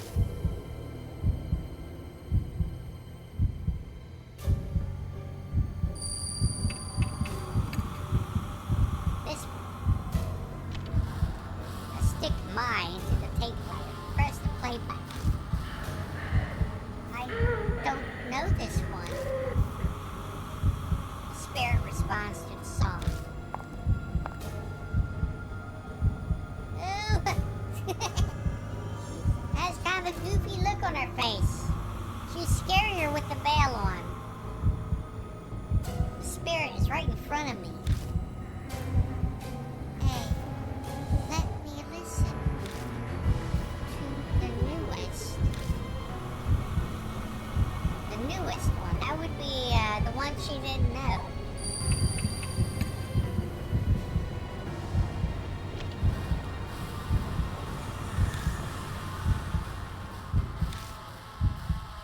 Yes, that song was finished.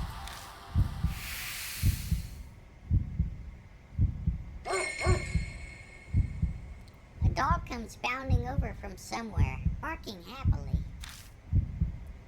Ken, is this where you've been? Come on, let's go. He's waiting.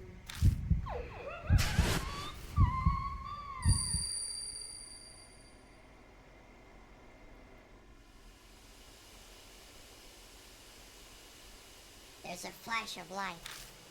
I blink, and the spirit is gone.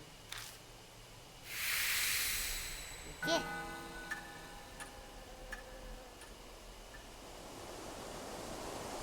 I don't sense Hanayome anymore. She's gone now. Hanayome. Suzu is back to normal. I bet their mark's gone. But mine's still bright on my arm. I guess Hanayome didn't give me my mark after all. Then Hanayome really was Seiko Hasegawa. What a sad, terrible fate, turning into a ghost after she died. I feel sorry for her. This place isn't too far from where Seiko died. Maybe that's why. The instant Hanayome vanished, I thought I caught a glimpse of her loyal dog. I hope her dog and the song her fiancé wrote for her help her be at peace in heaven. Should we head back? Yeah. Huh? The phone starts ringing out of nowhere. It won't stop. It's like it's waiting for someone to answer. What should I do?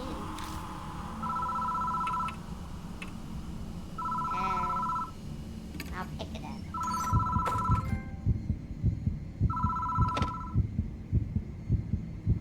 Hello?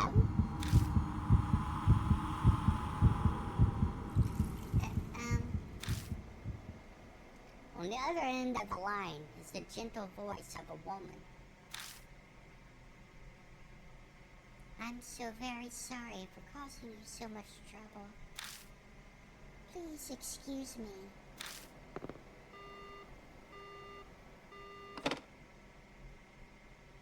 Is that a wrong number or something? I was a little panicked, but now I relax. I step out of the booth and get into the car with Suzu.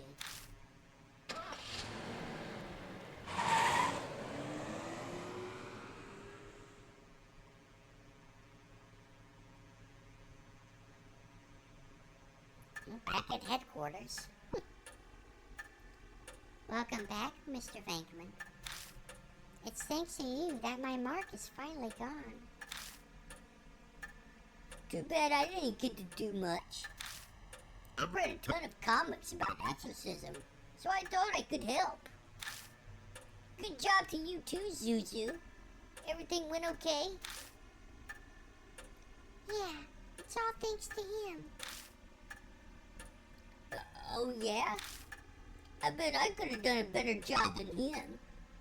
Shut up. お待ちしておりました。 I awaited your return, Lord Venkman. It appears that you overcame your fear and cleared away the grudge. Congratulations. Pachi, pachi, pachi. Though it is unfortunate that your mark is not yet vanished. I've managed to defeat 3 spirits now, but my mark still hasn't disappeared. Feels like that terrible fact might just freeze the blood in my veins. I vowed to fight against the mark. All I can do now is press forward. Mr. Venkman, may I have a word?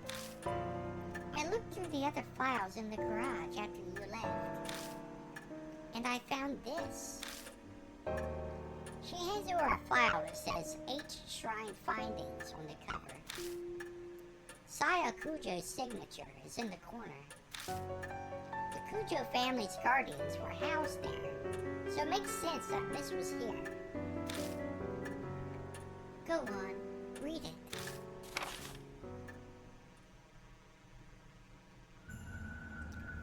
Most of it is about how each shrine was built and its history. It lines up with what Mary told us. Everything that happened from the anti-Buddhist movement to now is in here. But it looks like even Saya didn't know who stole the statues 50 years ago. Some pages are about each shrine's Go Shintai, the item that houses the deity's spirit. This shrine has two, a mirror and a small Buddha statue called Nenji Butsu. Nenji Butsu should be in a brocade pouch. I never saw anything like that at the shrine. I wonder where it ended up. The last few pages contain notes on an investigation into the stolen statues. It mentions a rumor that started circulating a few months ago. K. Miyamachi North Road in H City. It's a back street that, due to the city's poor planning, is covered in manholes. Because of that, people call it Manhole Road. On a moonless night, a young woman was walking down it on her way home from work. An old sign read, "Be wary of strangers." Suddenly fearful, she attempted to hurry her steps down that dimly lit back street, boys. But she couldn't take a step forward. A noise, something heavy being dragged. And then a figure was discernible from out of the darkness. It was a woman with disheveled hair, wearing a burnt white robe. She cradled a headless Buddha statue as if it were her own child. The shadows and hair hid most of the face, but she could see her blood-red lips twisted into a satisfied smile. Terrified by the eerie sight, she turned on her heel and ran away. Some distance away, she turned to look back. But the woman was gone.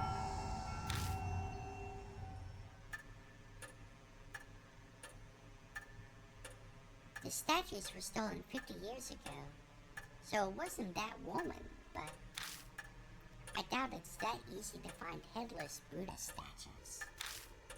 I'm sure she must know something. I asked Hanayome where the statues stolen from H Shrine were. Now there's an unexpected lead. What a strange coincidence. If you can find those stolen statues and honor them at H Shrine, the divine wrath will be quelled, and you might be freed from the mark. Another way that might possibly allow me to escape my mark. It's worth looking into at least. Oh, before I forget, you should take these too. Documents on the Hasegawa case that we found after you left. Hello, Tio. Thanks for stopping by. How you doing today? Read through them if you want.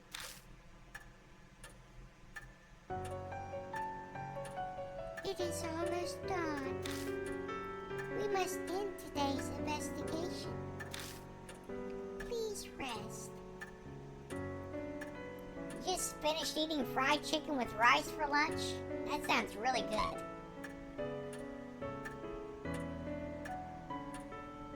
I don't know what I'll have for dinner after I finish this stream. Maybe I'll just make some stew or something.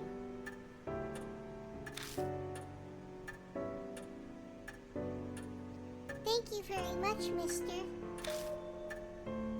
Because of you, I think I'll get to see my dad. I'll get to go see my dad, too.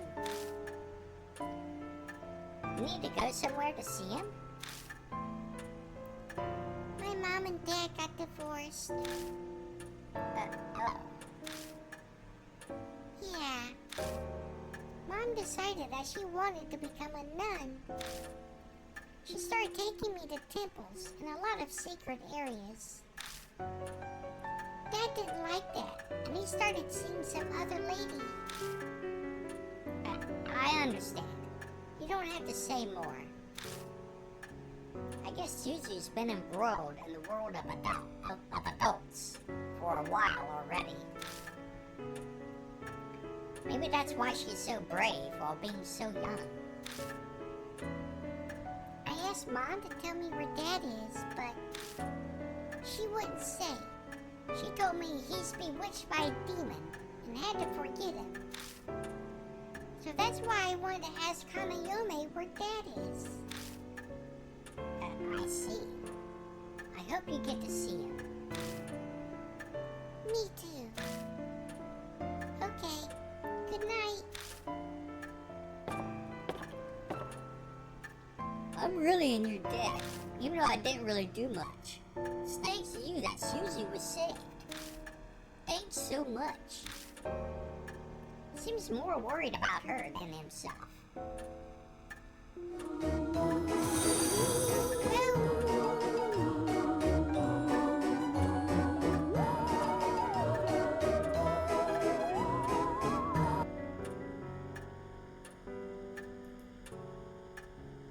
Well, what was that?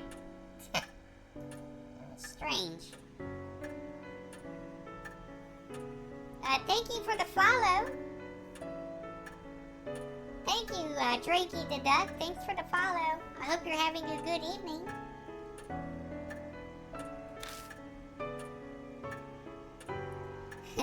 His appearance, personality, and job all make him suspicious. But that one thing is clear. I know she asked me to, but I was the one who brought her out there after all. So if something had happened to her, I just... Hey,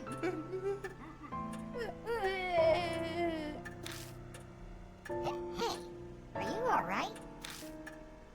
I'm so glad she's okay. The hot tears streaming down his face are those of relief, apparently. He's not doing an ooh-oh over Suzu.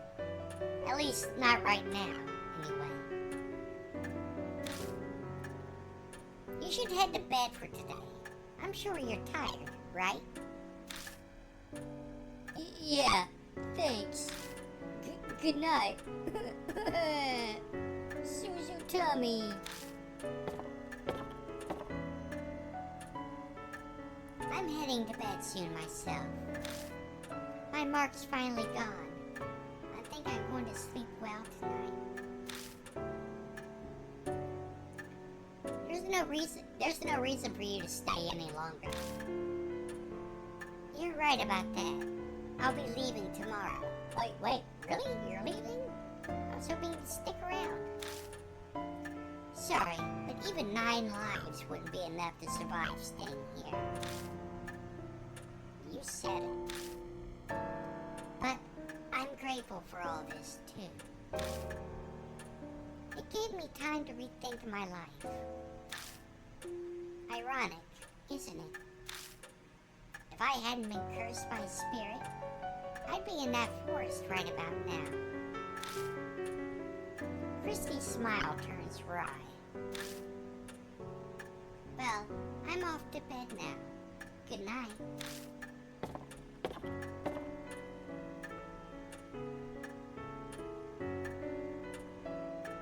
Now then, Lord Fakeman, please find me when you are ready. Farewell.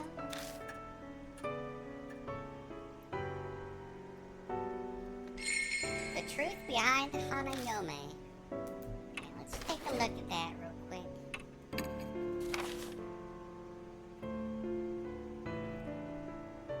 We find a skeleton buried in the ground with a worn suicide note and cassette tapes. Strangely enough, the contents of the note match up with the rumors of the fiance's death and what was in that other note.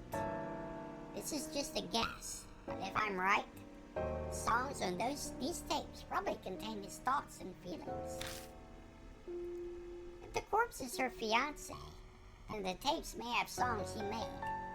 ones that are meaningful to them. So then, what was that the whisper of the last trying to tell me? Did he want his fiancée to hear the last song? The dog that guided us is definitely the ruined form of their beloved pet.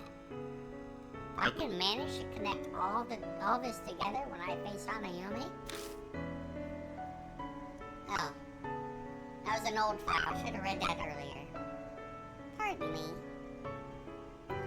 The truth behind Hanayome. It might have all started with a lingering grudge caused by that tragic event.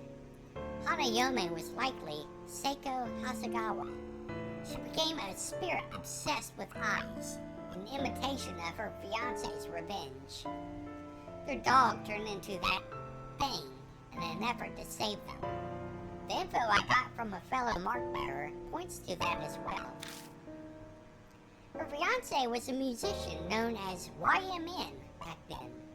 He made a name for himself by cross-mixing genres into his music, from rock and pop to classical and techno. Around the time of the incident, he had been working on a new album. The last song on it was My Holy, and dedicated to his fiancée. But in the end, the album was published without that final track. The song, and her fiancé's love, finally reached Seiko. I'd like to think it's because of us and Genta. I hope their tragic tale has finally come to a close. But some things still don't add up. How did Hanayome suddenly get the power to bestow the mark? The answer might lie with the Buddhist statues stolen from H Shrine. The files in the garage mention the Buddhist statues were stolen from H Shrine 50 years ago, right during the period of chaos following the end of the war. Is there a connection? What's more, a year-old interview says someone witnessed a woman in white carrying a headless Buddha statue on a street called Manhole Road. Maybe I should look into that next. Yeah, maybe we should. Let's save.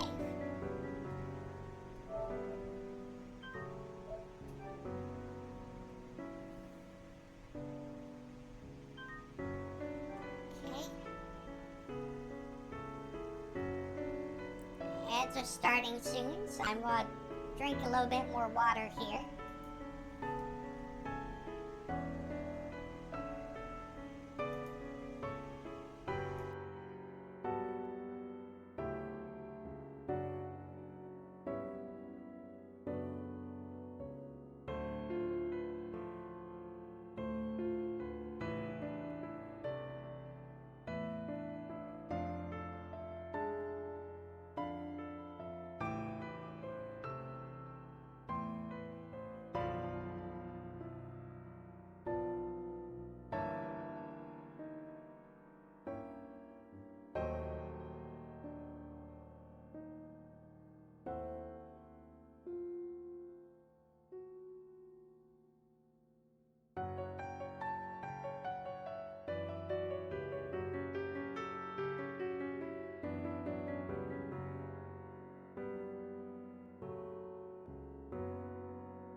we're coming back now.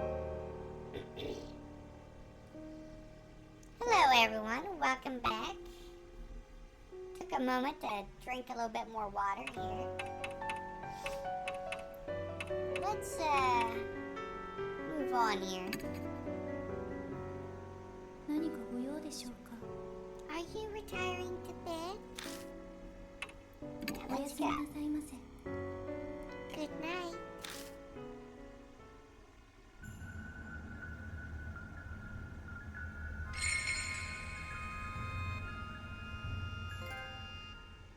Alright. End of a chapter, start of a new one. It's been 3 days since Hanayome. All the other mark bearers left the mansion. I'm the only one here now. Wonder when I'll be free of this mark. When can I leave this place? Ew.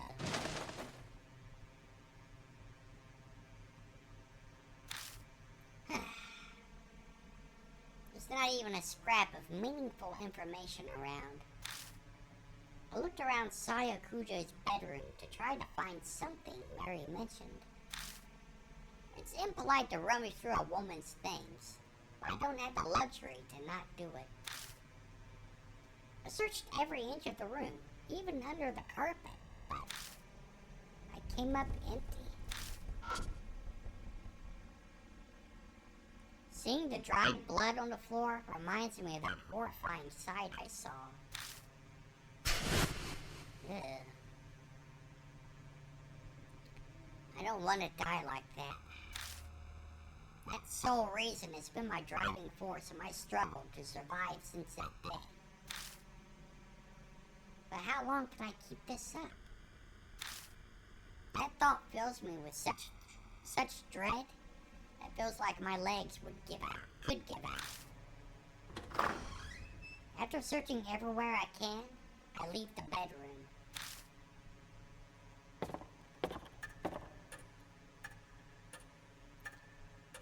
The deserted entrance feels colder than usual.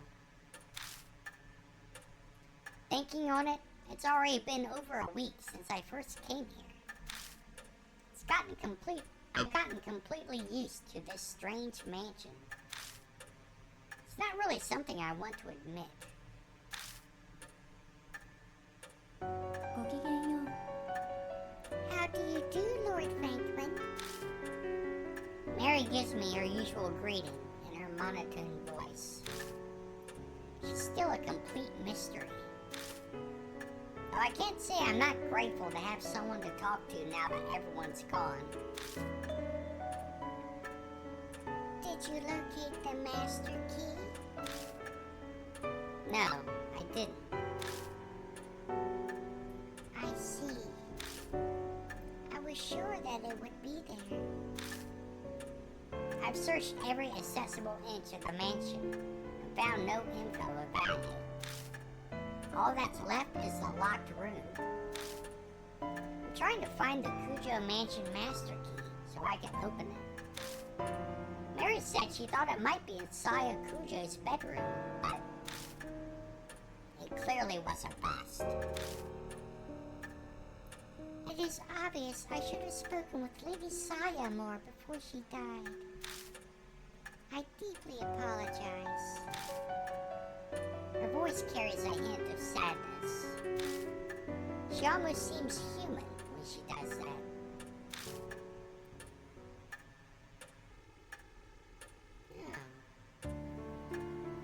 Looking more closely at her, I'm struck all over again by just how strange she is.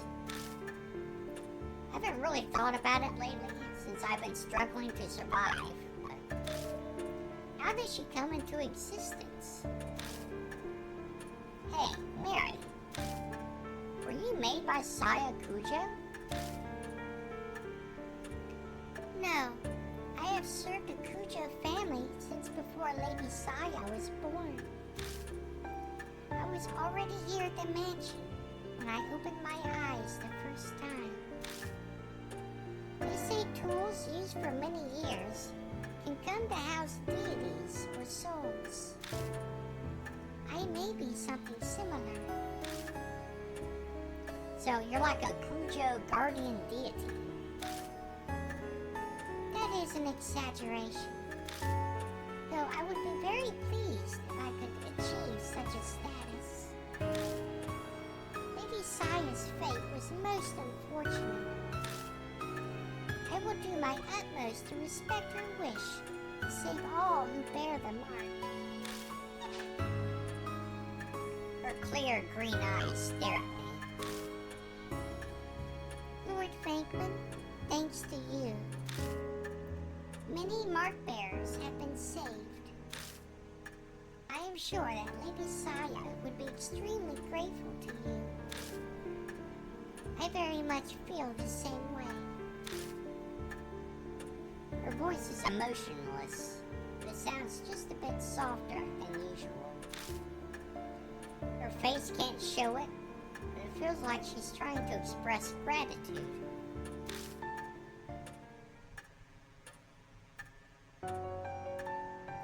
Now, Lord Franklin, it seems a new mark bearer has made their way to the mansion. I hope you can find some clue as to the spirit that gave you your mark. Who is it? Before she can even finish her sentence, there's a knock at the front door.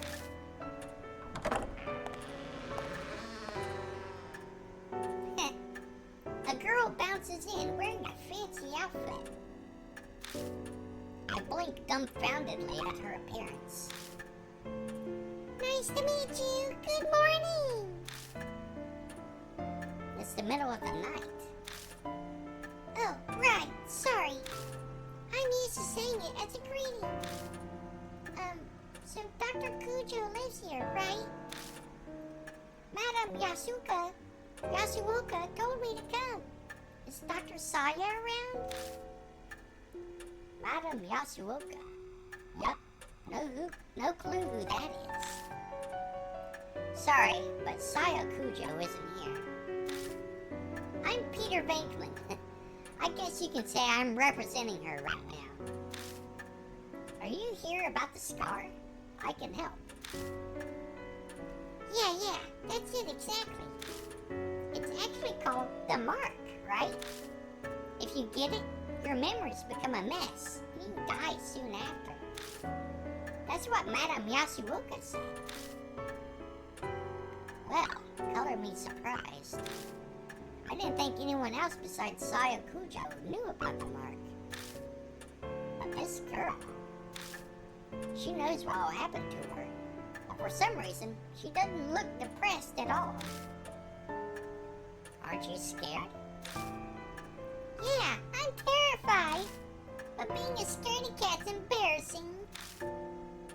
I want to hurry and fix this whole mark thing for my fans, too. I'm a pro.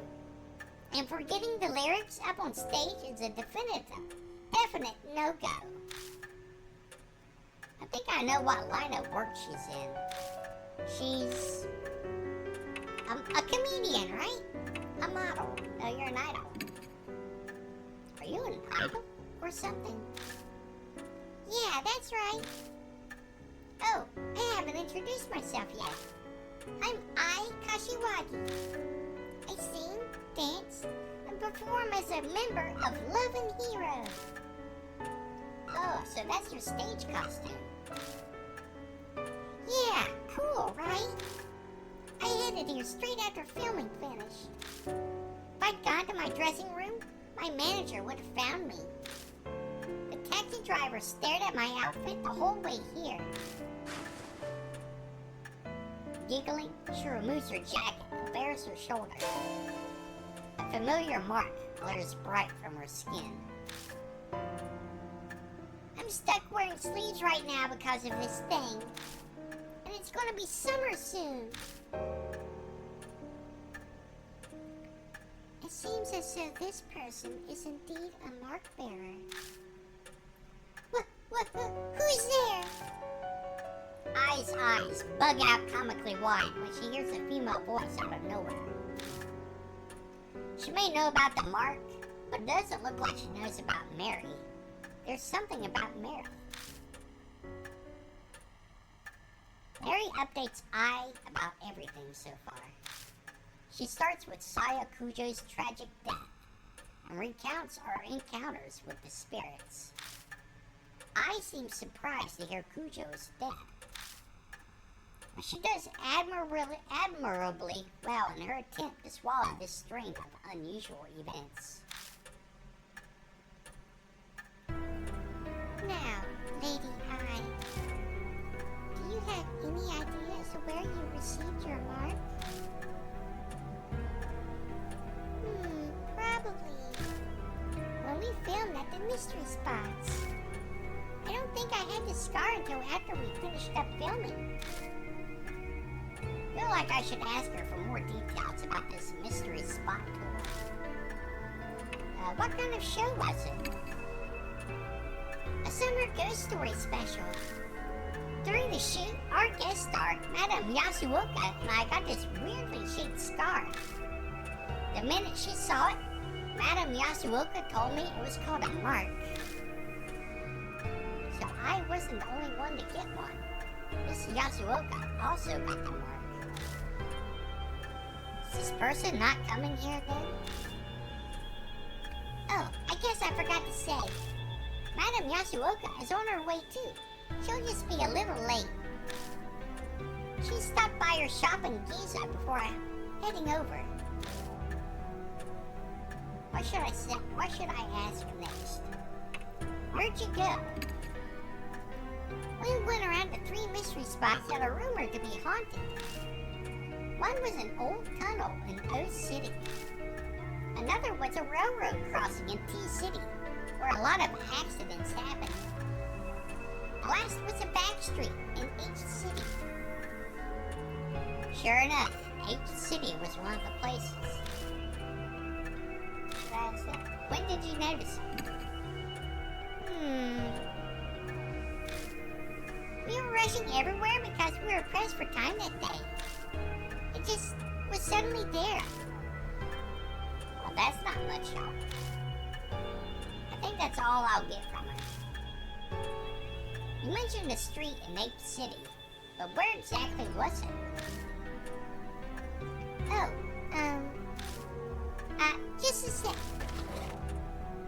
I digs her cell phone out of her bag and flips it open. I'm pretty sure it was in an email my manager sent me. Oh, there it is.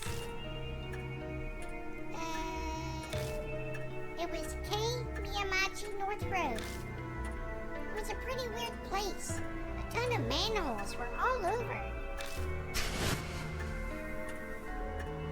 K. Miyamachi North Road. The file in the garage said a woman holding a Buddha statue was seen there. Is it just a coincidence? Or... No, I'm guessing it's not a coincidence. Hey, you're kind of frowning. Is something wrong? Oh, no. It's just...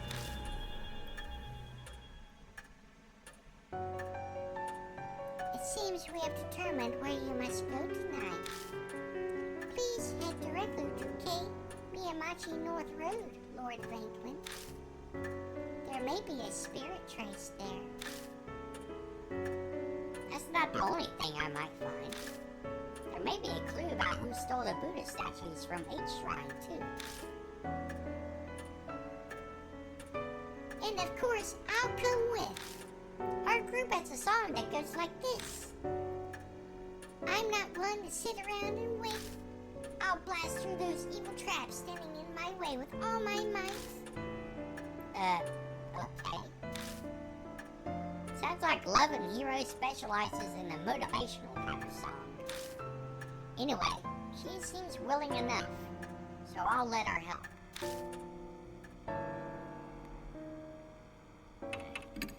Let's take a look at her. Ai Kashiwagi, upbeat idol.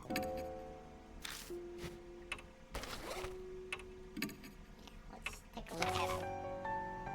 A star member of the current popular idol group Love and Hero. Her sense of justice is strong, and she despises anything that's twisted. She's an accomplished pianist who's skilled enough to sing and play simultaneously. Interesting. Do we have any items? No. Let's go ahead and save.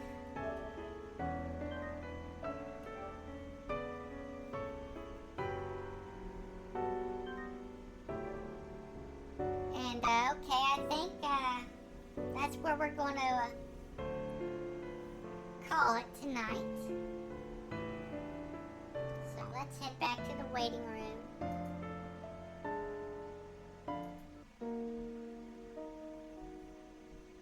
There we go. Well, thank you for joining me tonight for another chapter of Deathmark. We're learning a bit more about the nature of the curse that has hit the main character, and perhaps it's tied to the desecration of Buddha statues, a shrine. Not sure, but eventually this mystery will be solved, I'm sure of it. But for now, I'm going to call it a night. Well, thank you for joining me, Tio. I always like it when you stop by. It's much appreciated. Well, let's find a channel to go to.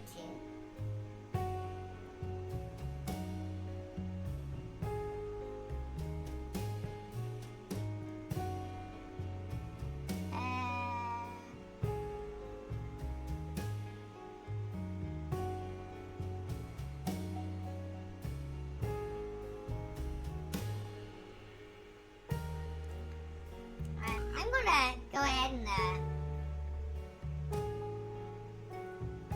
let's go to Gothic Neko-chan.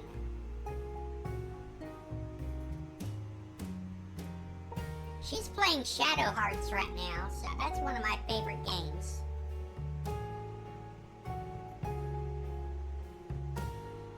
We're gonna go ahead and do that.